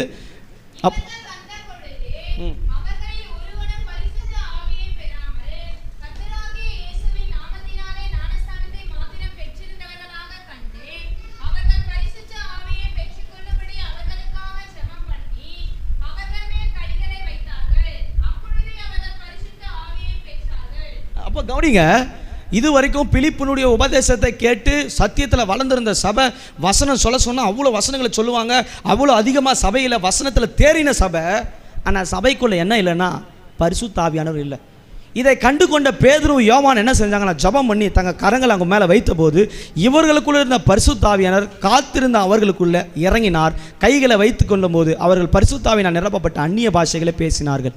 ஒன்று, நீங்கள் தனிப்பட்ட விதத்தில் கூடி தேவனுடைய சமூகத்தில் தகுதிப்படுத்தும் போது தேவன் தருகிற அபிஷேகம். ரெண்டாவது, பரிசுத்தவான்களால் கொடுக்கப்படுகிற அவருடைய கரங்கள் உங்கள் தலையின் மேலே வைக்கும்போது அவர்களுக்குள்ளே இருக்கிற அபிஷேகத்தை உனக்குள்ளே கத்த தருகிறார். ஏதோ ஒரு விதத்தில் ஒரு சபை பரிசுத்த ஆவியை பெற்றிருக்க வேணும். வசனத்தினாலே வளர்ந்த சபை, பிலிப்பின் உபதேசங்களை பிலிப்பினுடைய உபதேசத்தினால கட்டி எழுப்பப்பட்ட சபை. ஆனால் அந்த சபைக்குள்ள பரிசுத்த ஆவியானவர் இல்லை. அப்போலோ மிக முக்கியமான பிரசங்கி, ஆனால் அந்த பிரசங்கிக்குள்ள அபிஷேகத்தை பற்றியான அறிவு இல்லை. ஆனால் பேதுரும் பவுலும் இவர்கள் எல்லாம் போகும்போது அந்த அபிஷேகத்தை பெற்றுக்கொள்ளும்படியாக இடம் கொடுத்தார்கள். சபையில் வசனமும் இருக்கணும், அபிஷேகமும் இருக்கணும். அதெல்லாம் நம்ம வசனத்தை வாசிக்கும் போது, மத்தேயுவில் வாசிக்கும் போது 25ஆம் அதிகாரத்தில் வாசிக்கிறோம். கடைசியாக ஆண்டவர் சொல்லும்போது சொன்னார், கல்யாண வீட்டில் ஆயத்தமாக இருந்தவர்கள் 2 கூட்டம், 5 கன்னிகள் புத்தி உள்ளவர்கள், 5 கன்னிகள் புத்தி இல்லாதவர்கள். 5 கன்னிகைகள் தீவெட்டி வைத்திருந்தார்கள், 5 கன்னிகள் எண்ணெயும் தீவெட்டியும் வைத்திருந்தார்கள். பரலோகத்து போவதற்கு வெறும் தீவெட்டி வைத்திருக்கிற கூட்டம் போக முடியாது. கர்த்தருடைய சமூகத்தில் இருக்கிற ஜனங்கள் வெறும் வசனம் தெரியும். சில பேர் மணிக்கணக்காக வசனத்தை மட்டும் பேசுவாங்க, சில பேர் பாட்டுகளாக பாடுவாங்க. ஜபத்தில் நீ பாட்டு பாடு, வசனம் சொல்லு, எல்லாம் தேவை. ஜபத்தில் போராடுகிற வாழ்க்கையை நடத்துகிற ஒவ்வொரு கர்த்தருடைய பிள்ளைக்கும் பரிசுத்த ஆவியின் வல்லமை வேண்டும். பரிசுத்த ஆவியானவர் இல்லாமல் நீ ஒன்றும் செய்ய முடியாது. இதற்காக உங்களை ஆயத்தப்படுத்துகிறவர் பரிசுத்த ஆவியானவர். அப்போ அவங்க பார்த்தாங்க, 5 கூட்டம் ஆண்டவர் வந்த உடனே கல்யாண வீட்டில் ஆயத்தமாக இருந்தவர்களோ, வாசிங்க அந்த வசனத்தை, மத்தேயு 25.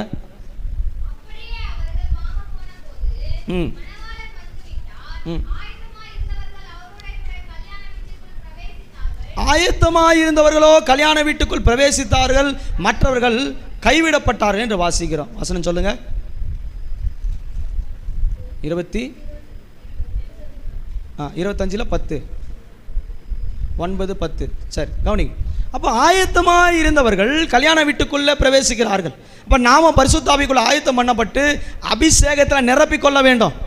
அப்போ ஆண்டவர் எப்போ வருவான்னு தெரியாது. இன்றைக்கி வரலாம், இப்போ வரலாம், இந்த செகண்ட் வரலாம். நீ அபிஷேகத்தில் கம்மியாக இருக்கக்கூடாது. நீ எரிந்து கொண்டே இருக்கிற விளக்காக இருக்கணும். உனக்குள்ளே இருக்கிற வல்லமையை எரிந்து கொண்டே இருக்க வேணும். தீமோத்தே, உனக்குள்ளே இருக்கிற தேவ வரத்தை அனல் முட்டி எழுப்பு. ஒவ்வொரு நாளும் உன் விளக்கு எரிந்து கொண்டே இருக்கணும். உன் அறைகள் கட்டப்பட்டதாய் உன் விளக்குகள் எரிகிறதாய் எரிந்துட்டா இருக்கணும். எழுமி பிரகாசி, உன் ஒளி வந்தது, கர்த்தருடைய மகிமை உன்மேல் உதித்தது. இதோ இருள் பூமியும் காரில் ஜனங்களை மூடும், ஆனாலும் கர்த்தர் உன்மேல் உதிப்பார். உதிக்கிற உன் இடத்தில் ராஜாக்களும் பிரபுக்களும் தேடி வருவாள். ஏசி 60ஆம் அதிகாரத்தில் வாசிக்கிறோம். அப்படி ஒரு அக்கினி அபிஷேகம் இருக்கிறது. அதை பெற்றுக்கொள்ளுகிற ஆயத்தம் உள்ள சபை தான் மணவாளனுடைய வருகையில் போக முடியும். மற்றவர்களுக்கு கதவு அடைக்கப்பட்டது. வசனம் வச்சுருந்தாங்க, கைவிடப்பட்டாங்க. நீங்கள் நிறைய பேர் எனக்கு வசனம் தெரியும், 66 வசனமும் தெரியும், நல்லா பாட்டு பாடுவேன். நீ வெறும் வசனம் பாட்டு வச்சுருந்தா இங்கே தான் இருக்க முடியும், அங்கே போக முடியாது. பரலோக ராஜ்யம் போகிறதுக்கு ஒரு ஆயத்தம் இருக்குது. வசனம் வேணும், ஆராதனை வேணும், பாட்டு வேணும். அதோடு சேர்ந்து சபைக்கு தேவையானது எண்ணெயினால் நிரப்பப்பட்ட அபிஷேகம். அது ஆரோனின் சிரசுகளை ஊட்டப்பட்டு தாடிகளை நனைத்து அங்கேயே நனைத்ததமான ஒரு அபிஷேக தைலம். எர்மோன் பர்வதங்களின் மேலும் சியோன் பர்வதங்கள் மேலும் இறங்குற பனிக்கு ஒப்பான ஒரு பனி இருக்கிறது. அது நம்ம நானே பண்ண வேணும். சங்கீதத்தில் சொல்லப்பட்டிருக்குது, கர்த்தருடைய நகரமாகிய நீர்க்கால்களிலிருந்து ஊற்றப்படுகிற சந்தோஷிப்பிக்கும் நதி என்று நாம் வேதத்தில் வாசிக்கிறோம். இப்படி அபிஷேகத்தை குறித்து பல வெளிப்பாடுகளை வேதமே நமக்கு சொல்லிக் கொடுக்கிறது. சபையில் அபிஷேகம் பெறாத வாலிபனே, சபையில் அபிஷேகம் பெறாத சகோதரனே, சகோதரியே, இந்த காலவேளை கர்த்தர் உன்னை பார்த்து சொல்லுகிறார், அபிஷேகத்தை பெற நீ ஆயத்தமா? நீ ஆயத்தமாக இருந்தால் கர்த்தர் அதை தர வல்லமுள்ளவர். பெற்றுக்கொள்கிறவர்கள் பரலோகத்துக்கு பாத்திரவான்கள். அவர்களே அந்த பரலோக ராஜ்யத்துக்கு ஆயத்தம் உள்ளவர்களாக இருக்கிறார்கள். கர்த்தருடைய பரிசுத்த நாமத்துக்கு மகிமை உண்டாவதாக. அடுத்த காரியத்தை வாசிக்கும் போது லூக்காவின் புஸ்தகம் 14ஆம் அதிகாரம், லூக்கா 14ஆம் அதிகாரம் 17ஆம் வசனத்தை வாசிக்க.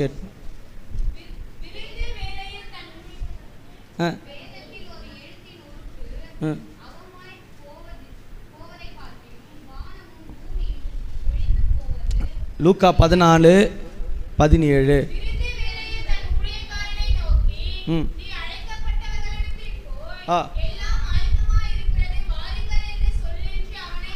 அழைக்கப்பட்ட அநேகரை கல்யாண வீட்டுக்கு அழைக்கும்படியாக எஜமான் கட்டளையிட்டார். வேலைக்காரன் அதை தேடும்படியாக போய் கல்யாண வீட்டுக்கு வரும்படி அழைப்பிதழ் பெற்ற ஒவ்வொருவரையும் அழைக்கும்படியாக சென்றான். அந்த நேரத்தில் நடந்த சம்பவங்களை லூக்காவிலே வாசிக்கிறோம். 15-16 வசனங்களை வேகமாக வாசிக்க 14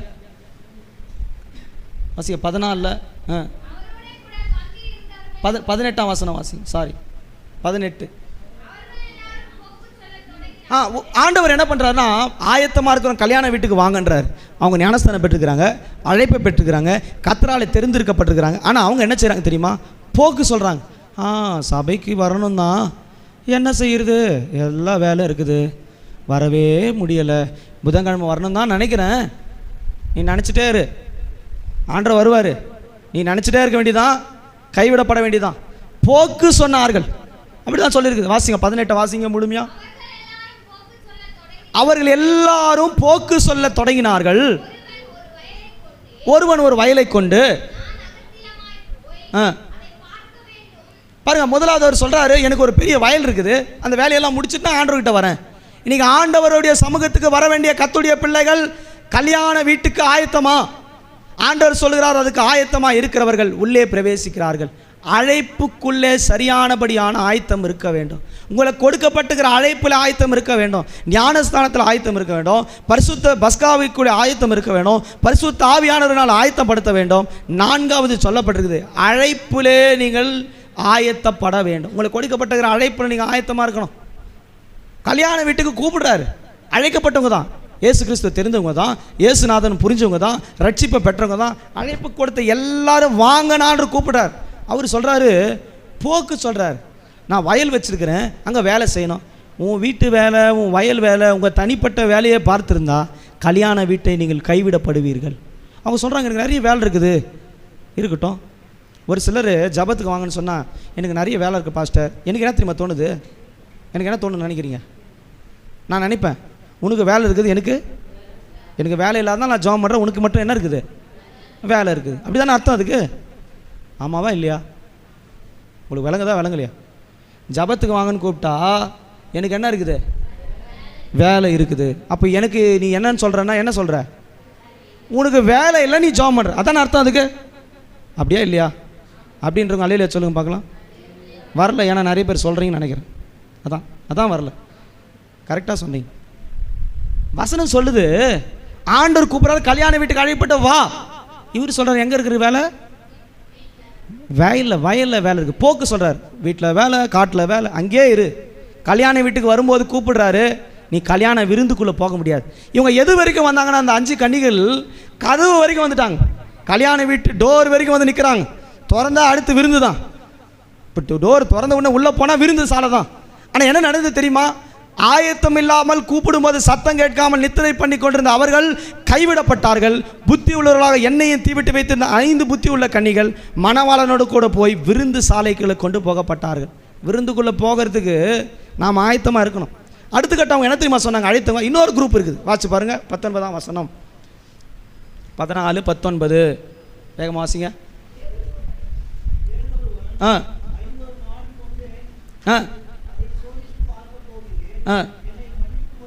வேகமாக வாசிங்க. அடுத்த வசனம் வாசிங்க.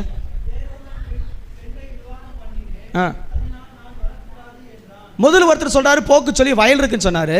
அடுத்து ஒருத்தர் வராரு, நான் ஏர் மாடு வச்சிருக்கிறேன், அந்த மாட்டெல்லாம் பார்க்கணும். நீ மாட்டையே பார். நீ நிறைய பேர் மாடு இருக்குது, ஆடு இருக்குது, கோழி இருக்குது. கோழியும் ஆடும் மாடும் உன்னை பரலாம் கொண்டு போகுமா? போகாது. எனக்கு இவ்வளோ வேலை இருக்குது. புது ஏர் மாடு வாங்கியிருக்கிறாரு அவர். இப்போ புதுசாக ஒருத்தர் வண்டி வாங்குறான்னு வச்சுங்க, இங்கே ஜாம் பண்ணுவார், ஆண்டவரே இந்த வண்டி ஆசீர்வாதியம், இந்த வண்டி சமாதானமாக இருக்கணும், நல்லா பாதுகாக்கணும். வண்டி வாங்கினவர் அதோட எங்கே வரமாட்டார்னா, கர்த்தருக்கும் சோத்திரம், சபைக்கும் சோத்திரம், ஊழியக்காருக்கும் சோத்திரம், அவர் பாட்டு வண்டி எடுத்துகிட்டு போவார். எப்போ வருவார்னா அதுக்கு ஒரு சேதம் வைப்பார். அப்போ வருவார், ஐயா ஆண்டவர் வண்டியில் தான் போயிட்டு இருந்தேன், சின்ன ஒரு பிரச்சனை, அடிபட்டுருச்சு, கொஞ்சம் வாங்க ஜாம் பண்ணு. வண்டி ஓடும்போது ஆண்டவர் நினைக்கலையே, ஜாம் பண்ணும்போது நினைக்கலையே. இன்றைக்கி நிறைய வண்டி அப்படி தான் ஓடிட்டு இருக்குது. எப்போதாவது அடிப்படும் போது தான் எங்கே திரும்புது? அது திரும்புது. இந்த ஏர் மாடு போல் நீ போயிட்டு இருந்தா அவருக்கு தெரியும் ஆயத்தமாக இல்லாத கூட்டத்தில் நீ இருக்கிறாய் என்பது. ஏர் மாடுக்கு பின்பாக ஓடி இருந்தவர்கள் கைவிடப்பட்டார்கள். ஏர் மாடோடு போனவர்கள் அழைப்புகளை தெரிந்து கொள்வதில் வராமல் கைவிடப்பட்டு போனார்கள். 3வது ஒரு கூட்டம் இருக்குது, விவாகம் பண்ணும்படியாக துடித்தவர்கள். கல்யாணம் ஆயிரணும், அவனோட போயிடணும், இவனோட போயிடணும், இப்படி வாழ்ந்துடணும், அப்படி வாழ்ந்துடணும். இந்த 3 கூட்டத்துக்கு வசனம் சொல்லியிருக்குது. இவங்க எங்கே போகிறது இல்லைன்னா, அழைப்பு இருக்குது, தெரிந்து கொள்ளாமல் கர்த்தரை கைவிட்டவர்கள், இவர்கள் ஆயத்தம் இல்லாதவர்கள் தேவனுடைய வருகையில் எடுத்துக்கொள்ளப்பட முடியாது. விவாகம் விவாகம் விவாகம். நீ நிறைய பேர் பாருங்கள், கல்யாணம் ஆகலை 40 வயசு ஆயிடுச்சு, 50 வயசு ஆயிடுச்சு, ஏன் உனக்கு 20 வயசில் தெரியலையாது கல்யாணம் ஆகணுன்னு? ஏன் 25 வயசில் எங்கே போயிருந்த? பூமிக்கு அடியில் எங்கேயா தூங்கியிருந்தியா? கல்யாணம் கல்யாணம் கல்யாணம் எதை கேளு. பொண்ணு பார்க்க போயிருந்த பாஸ்டர், பையன் பார்க்க போயிருந்த பாஸ்டர், அதனால தான் சண்டே வர முடியல. ஏன் உனக்கு மற்ற நாளில் பொண்ணு வராதா? இல்லை மற்ற நாளில் பையன் வரமாட்டானா? அவர் வீட்டில் பூட்டி வச்சுருக்காங்களா? அவர் வெளியே வரமாட்டாரா? ஞாயிற்றுக்கிழமை நாளில் தான், ஜப நேரத்தில் தான் இவர் போகிறது. அவர் 50 பேர் கூப்பிட்டு போனோம் பாஸ்டர், பொண்ணுலாம் பிடிச்சிச்சு, கொஞ்சம் கருப்பாக இருக்குது. இவர் அப்படியே ரொம்ப சிகப்பு, அவங்க கருப்பாக இருந்தாங்க. நான் வேணாம். இவரே தாரோடு மாதிரி தான் இருக்கிறார் ஐயா. இவருக்கு பாலிஷ் பண்ண மாதிரி வேணும். என்ன கலர் வச்சு என்ன பண்ண போகிற? ஃபேஷன் ஷோவை நடத்த போகிறேன். இன்னைக்கு நிறைய சபையில் கல்யாணமாகாமல் பாதி பேர் இருக்கிறது காரணமே இதுதான். வசனம் சொல்லப்பட்டிருக்கிறது, அந்த ஜனங்கள் 3 கூட்டமாக இருந்தார்கள். அழைப்பு இருந்தது, கர்த்தருடைய அழைப்பு இருந்தது, ரட்சிப்பு இருந்தது, கர்த்தர் கூப்பிட்டு இருந்தார், கர்த்தருடைய சத்தம் கேட்கப்பட்டது. ஆனால் தெரிந்து கொள்ளப்பட்ட நேரத்தில், தேவன் அழைக்கும் நேரத்தில் போகாதனால 3 கூட்டத்தை கர்த்தர் கைவிட்டு யாருக்கு தெரியுமா அந்த அழைப்பு கொடுத்தாரு? வாசித்து பாருங்க அது அடுத்த வசனத்தை.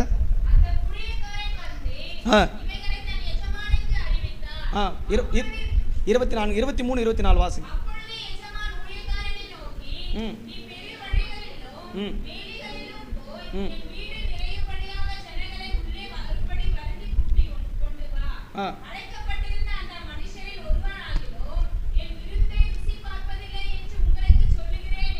நிச்சயமாக கர்த்தர் சொல்றார், கல்யாணத்துக்கு ஆயத்தமாயிராதவர்கள், அழைப்புக்கு ஆயத்தமாயிராதவர்கள் விருந்து சாலையில் ருசி பார்க்கிறதுக்கு அவர்களுக்கு அனுமதி இல்லை.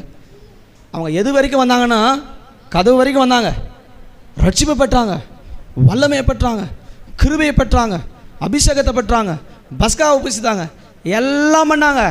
ஆனால் அழைப்புக்குள்ள ஆயத்தம் அவர்களுக்கு இல்லை. உங்களுக்கு கொடுக்கப்பட்டிருக்கிற அழைப்பில் நீங்கள் சரியாக இருக்கிறீர்களா? உங்களுக்கு கொடுக்கப்பட்டிருக்கிற அழைப்பில் உண்மை உள்ளவர்களாக இருக்கிறீர்களா?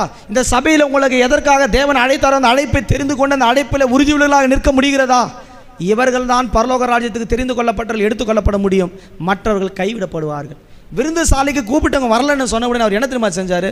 வீதிகளில் இருக்கிற ஏழை எளிய மக்களை, குருடர்களை, சப்பானிகளை, எல்லா ஜனங்களை கூட்டி கொண்டு வந்து இந்த இடத்த நிரப்பு. நீங்கள் ஒருவேளை அழைப்பில் உண்மையாக இல்லைன்னா, அழைப்பு கேட்ட பாத்திரமான ஆயத்தம் இல்லைன்னா, உங்களை வெளியே தள்ளி கர்த்தர் வேறு ஆட்களை கொண்டு வருவார். நீங்கள் இருக்க வேண்டிய பெற வேண்டிய இடத்துக்கு கர்த்தர் வேற ஒரு ஆளை ஆயத்தம் பண்ணுவார். ஒருவேளை உங்களிடத்தில் ரட்சிப்பு எழும்புனா, ரட்சிப்பு வேறோட இடத்துலேருந்து எழும்போம். அல்லேலூயா. உன்னிடத்துல ரட்சிப்பு எழும்ப நீ ஒப்பு கொடுப்பாயா? உன்னிடத்துல கர்த்தருடைய அழைப்புக்கு ஒப்பு கொடுப்ப நீ ஒப்பு கொடுப்பாயா? கர்த்தர் அதை உங்களை இடத்துல எதிர்பார்க்கிறார்.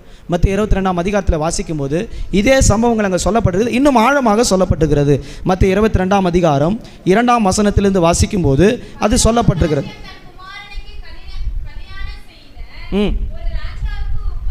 பரலோக ராஜ்யம் என்பது ஒரு மணவாளனுக்கு கல்யாணம் செய்த ஒரு எஜமானுக்கு ஒப்பாக இருக்குது. ஒரு கல்யாணம் செய்கிறாங்க, அதுக்கு ஒப்பான ஒரு கல்யாணம்.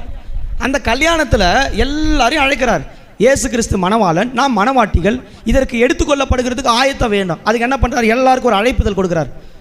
ராணிப்பேட்டில் இருக்கிற நீங்கள் வாங்க, சிப்காட்டில் இருக்கிற நீங்கள் வாங்க, நீலகண்டராம்பேட்டை, ஒவ்வொருக்கும் அழைப்பு கொடுக்குறார். எல்லோரும் வாங்க வாங்க வாங்க வாங்க, நான் கூப்பிட்றேன் இல்லையா, வாங்க வாங்க வாங்க. நீங்கள் என்ன பண்ணுறீங்க? போக்கு சொல்வது என்னது? சாக்கு போக்கு. என்ன சொல்கிறது? அழகாக சொல்லுங்க. ஆனால் பிரச்சனை வரும்போது வரலையே அந்த சாக்கு போக்கு. பிரச்சனை வரும்போது வராது. ஏன் வராது தெரியுமா? உள்ள பிரச்சனை இருக்குது. 3 கூட்டம் அங்கே கூப்பிடப்பட்டது. 3 கூட்டத்தில் ஒரு கூட்டம் சொல்லுது திருமணம் திருமணம் திருமணம், என் பிள்ளைக்கு திருமணமே ஆகலை, முடிக்கல. ஒரு கூட்டம் சொல்லுது ஏர் மாட்டை பிடிக்கணும், வேலை இருக்குது. ஒரு கூட்டம் சொல்லுது என்ன சொல்லுது? சொல்லுங்க, போக்குவரத்து வேலை, வயல் வேலை, நில வேலை. இந்த 3 கூட்டத்தை கர்த்தர் சொல்கிறாரு, அவங்க விருந்து சாலைக்குள்ளே போவதில்லை, தேவனுடைய சந்திக்கும் போது கைவிடப்படுகிறார்கள். அதனால தான் வசனம் சொல்லப்படுது. 6ஆம் வசனத்தை சொல்லப்பட்டிருக்கு. அவங்களுக்கு என்ன தண்டனை தெரியுமா ஆண்டவர் கொடுத்தாரு? 6ஆம் வசனம் வாசிப்பாரு. மற்றவர்கள் அந்த ஊழியக்காரனை பிடித்து அவமானப்படுத்தி, இந்த 3 கூட்டம் இல்லாமல் இன்னொரு கூட்டம் இருக்குது. வாங்க ஆண்டோடைய சமூகத்துக்குன்னா அவனை அடித்து கொலை பண்ணி, ஊழியக்காரன் அடிக்கிறாங்க பாருங்க, இப்போ கொலை செய்கிறாங்க. பா இயேசுக்கிட்ட வந்துருப்பா, அவர் நேசிக்கிறாரு, பரலோகம் போகணும் சொன்னால் என்ன செய்கிறான்? பகைக்கிறான், கொலை செய்கிறான். அந்த 4ஆம் அழைப்பை நிராகரிக்கிற கூட்டத்தில் எந்த மனுஷன் இருந்தாலும் அவனுடைய முடிவு சொல்லப்பட்டிருக்கிறது. 22ஆம் அதிகாரத்தில் பாருங்கள், 14ஆம் வசனம் வாசித்து பாருங்க.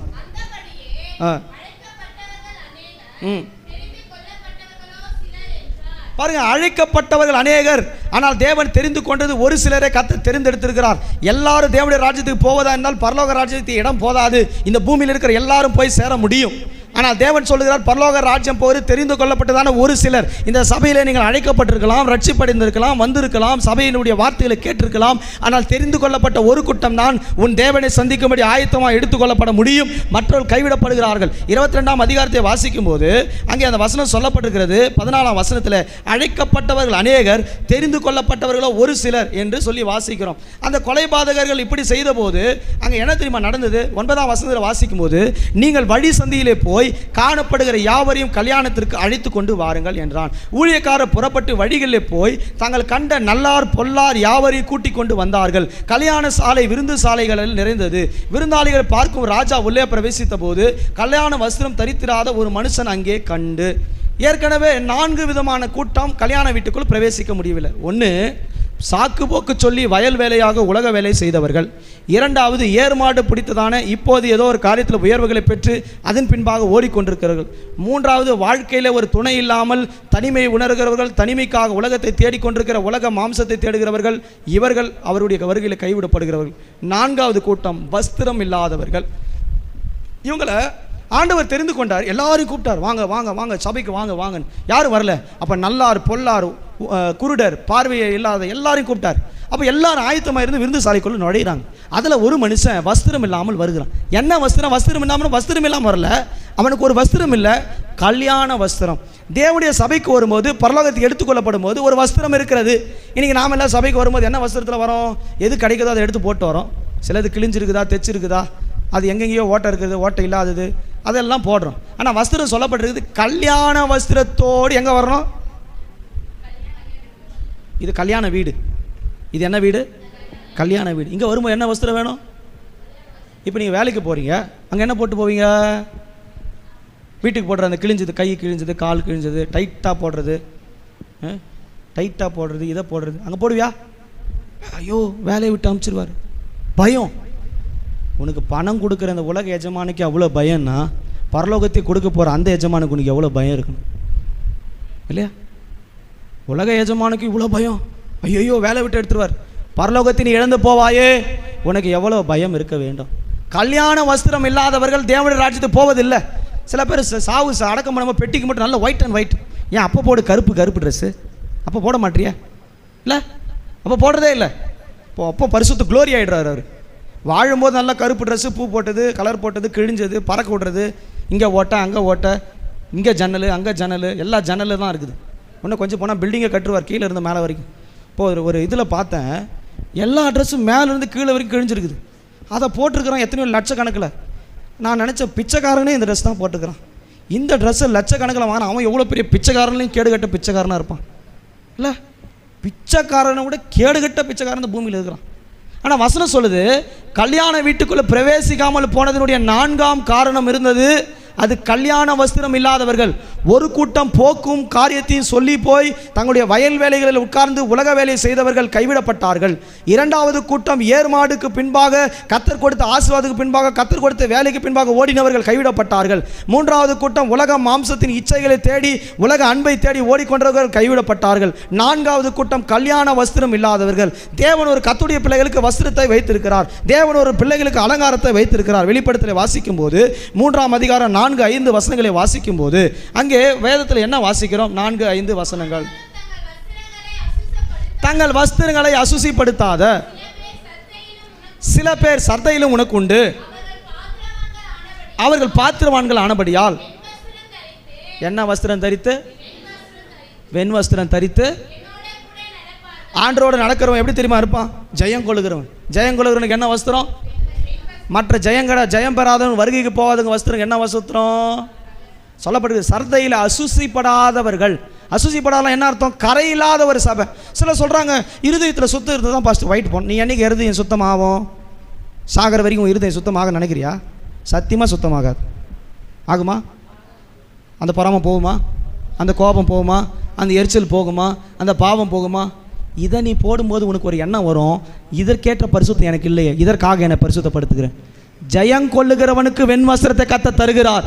ஜெயம் கொள்ளாத சபைக்கு தேவன் வெண் வஸ்திரத்தை கொடுக்கிறது இல்லை.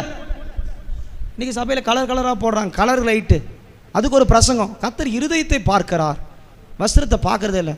அப்போ நீ அப்போ நிர்வாணமாக வந்து நிற்கலாமா சபைக்கு? இருதயத்துக்கு தானுங்க பார்க்குறாரு. ஆதாம் ஏவாள் நிர்வாணம் தானே படித்தார். சபைக்கு என்னவா வரலாம் சொல்லுங்க, நீங்கள் சொல்லுங்கள், வரலாமா? வஸ்திரம் எதுக்கு தெரியுமா கொடுக்கப்பட்டிருக்குது? சரீரத்தை மறைக்கிறதுக்கு. வஸ்திரம் கொடுக்கப்பட்டது அதுக்கு தான். நீங்கள் நம்பால் பியூட்டி பண்ணுறார், கண்ணுக்கு பியூட்டி, வாய்க்கு பியூட்டி. இன்னும் போனால் அவர் எங்கே போவார்னே தெரியல. கத்தாவே ஆண்டவர் மட்டும் இருந்தாருன்னா, நான் நினைக்கிறேன் மோசே காலத்தில் நியாயப்பிரமாணம் போல் இருந்துச்சுன்னா எத்தனை பேர் இப்போ சபைகள் வரும்போது வெளியே கிடப்பாங்கன்னு எனக்கு தெரியாது.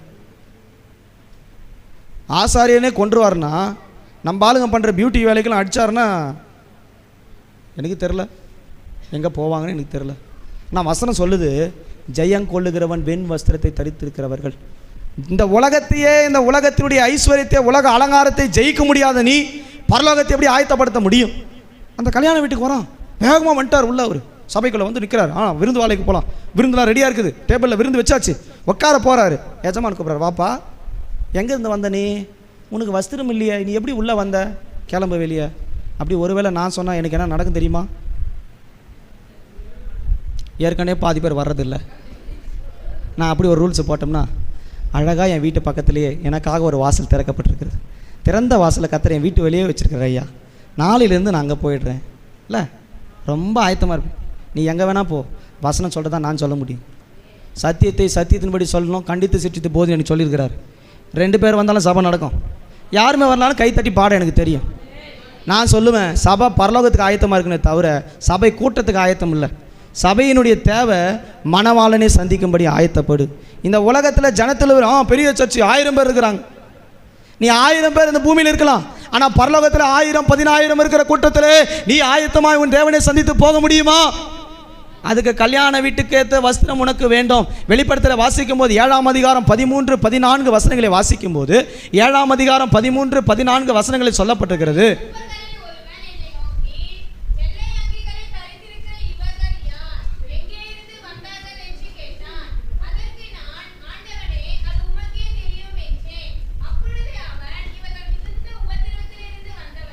கத்தருக்காக மிகுந்த உபத்திரத்திலிருந்து, பாடுகளிலிருந்து கத்தருக்காக தங்களை ஒப்பு கொடுத்து கல்யாண வீட்டுக்குள்ள பிரவேசிக்கிற ஒரு கூட்டம் தெரிந்து கொள்ளப்பட்டிருக்கிறார்கள். அவருடைய வஸ்திரம் வெண் வஸ்திரம். நான் கூட கலர் போட்டிருக்கிறேன். எப்போ இருக்குன்னா அபிஷேகம் பெறாதப்ப, வழி தெரியாதப்ப. ஆனால் என்ன உணர்த்திட்டாரு, என்னோடு கூட பேசிட்டாரு, கழட்டி வெள்ளம் தூக்கி போட்டேன்.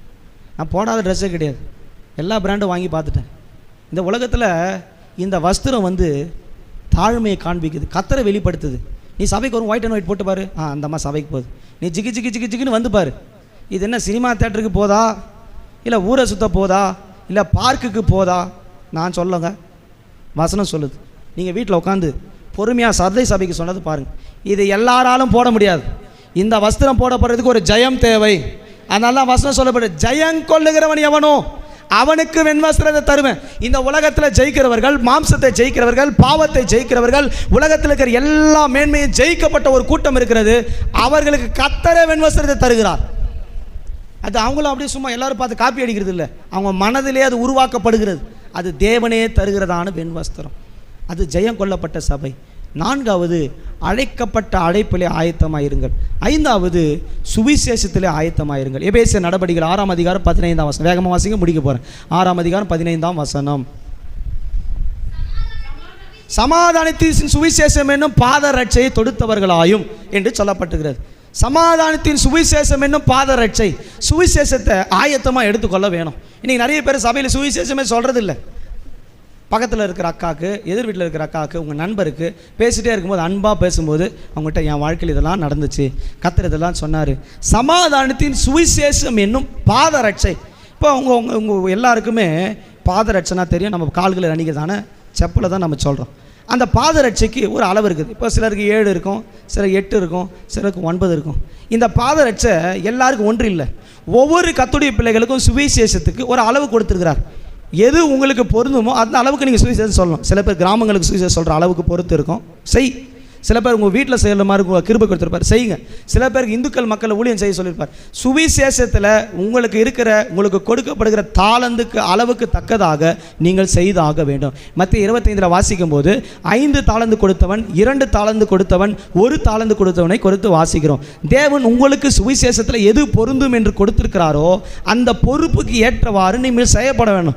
5 கொடுத்தவன் என்ன செஞ்சானா, அதை பெருக்கி 10 மாற்றினான். 2 கொடுத்தவன் 4 மாற்றினான். ஆனால் 1 கொடுத்தவன் பாருங்க, அவன் மண்ணில் போட்டு புதைச்சி வச்சுட்டான். இன்றைக்கி சபையில் சுவிசேஷம் சொல்கிற ஆட்கள் இல்லை. சபையை பற்றி மற்ற இடத்துல போய் ஆண்டவர் இப்படி செய்கிறாரு, ஆண்டவர் அற்புதர், ஆண்டவர் அதிசயர், உன் வாழ்க்கையில் நன்மையை செய்வார் சொல்கிறதே இல்லை. உன் வாழ்க்கையே ஒரு சுவிசேஷமாக மாறணும்.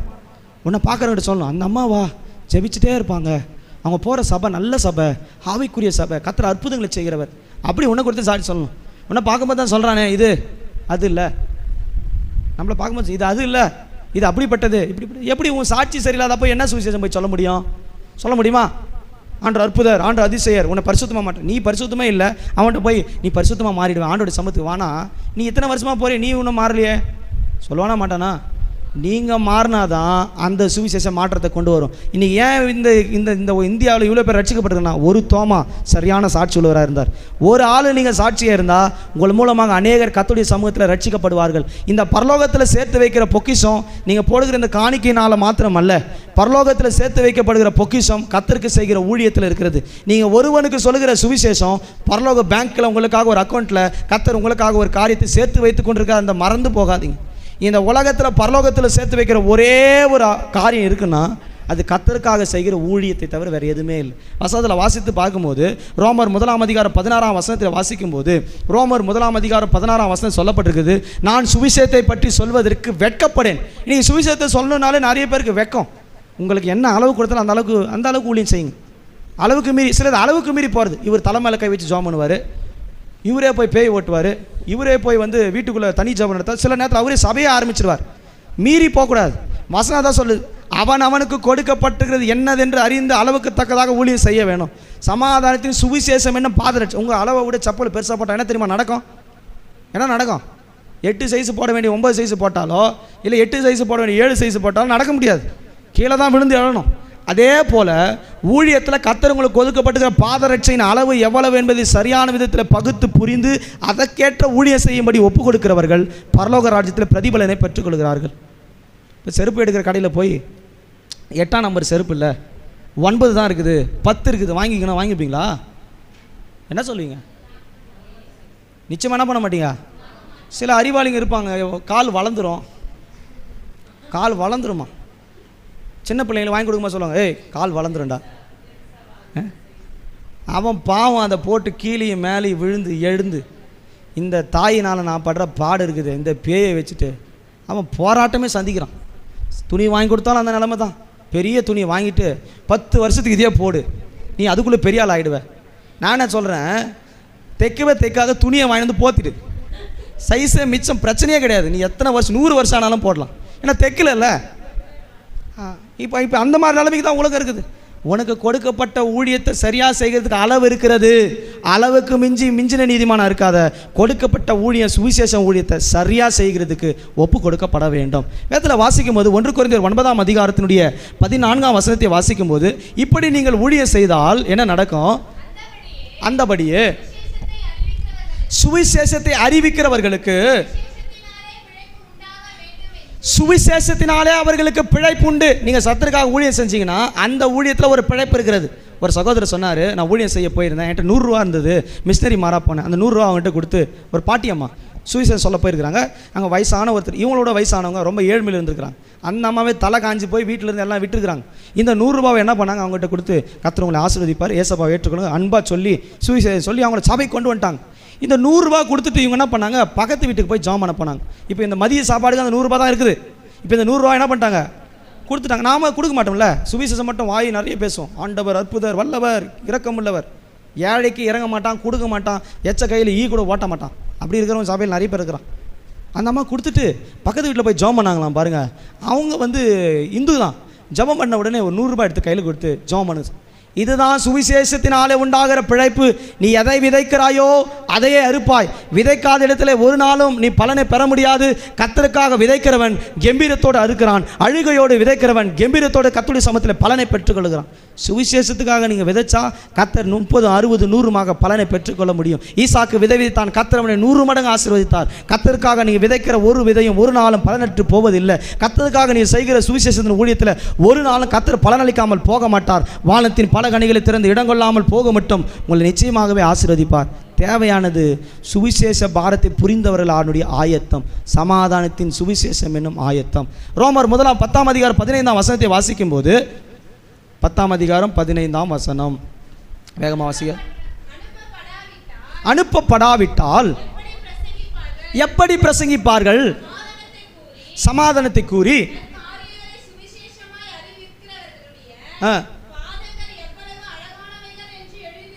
இந்த சமாதானத்தை கூறி நற்காரியமாக அழிவிக்கிற பாதங்கள் எவ்வளோ அழகானவைகள் பாருங்கள். இன்றைக்கி உங்களை நான் இன்னிலிருந்து அனுப்ப போகிறேன்.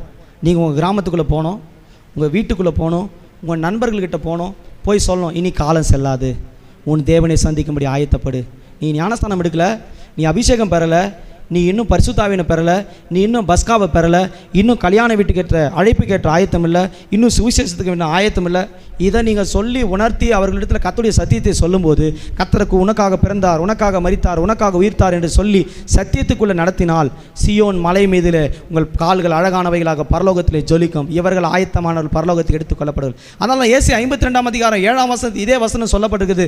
சமாதானத்தை சுவிசேஷத்தை நற்காரியமாய் அறிவிக்கிற பாதங்கள் சீயோன் மலையில் எவ்வளவு அழகானவைகள். சீயோன் என்பது பரலோக ராஜ்யத்தை காண்பிக்கிறது.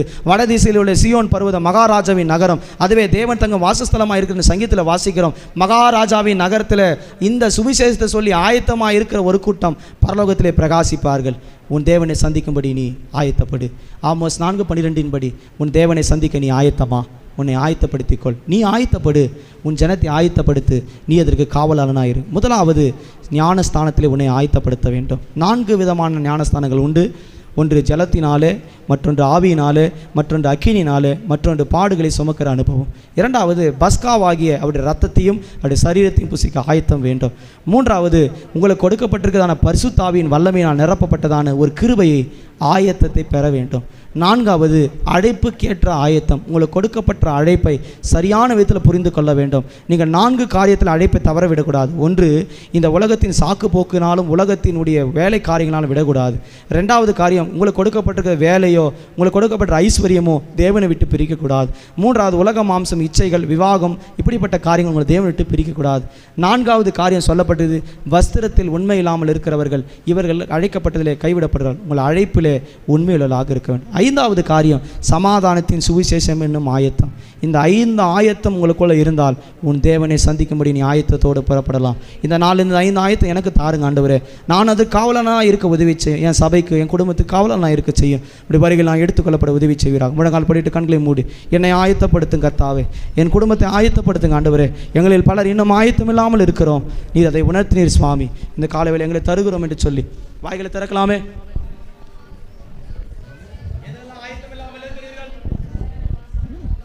கர்த்தர் உங்களை கூப்பிடும் போது போக முடியுமா? கர்த்தருடைய சத்தம் தொனிக்கும் போது இதோ நான் வருகிறேன் என்று சொல்லக்கூடுமா? அவருடைய வல்லமையை பெற்றுக்கொள்வோமாக.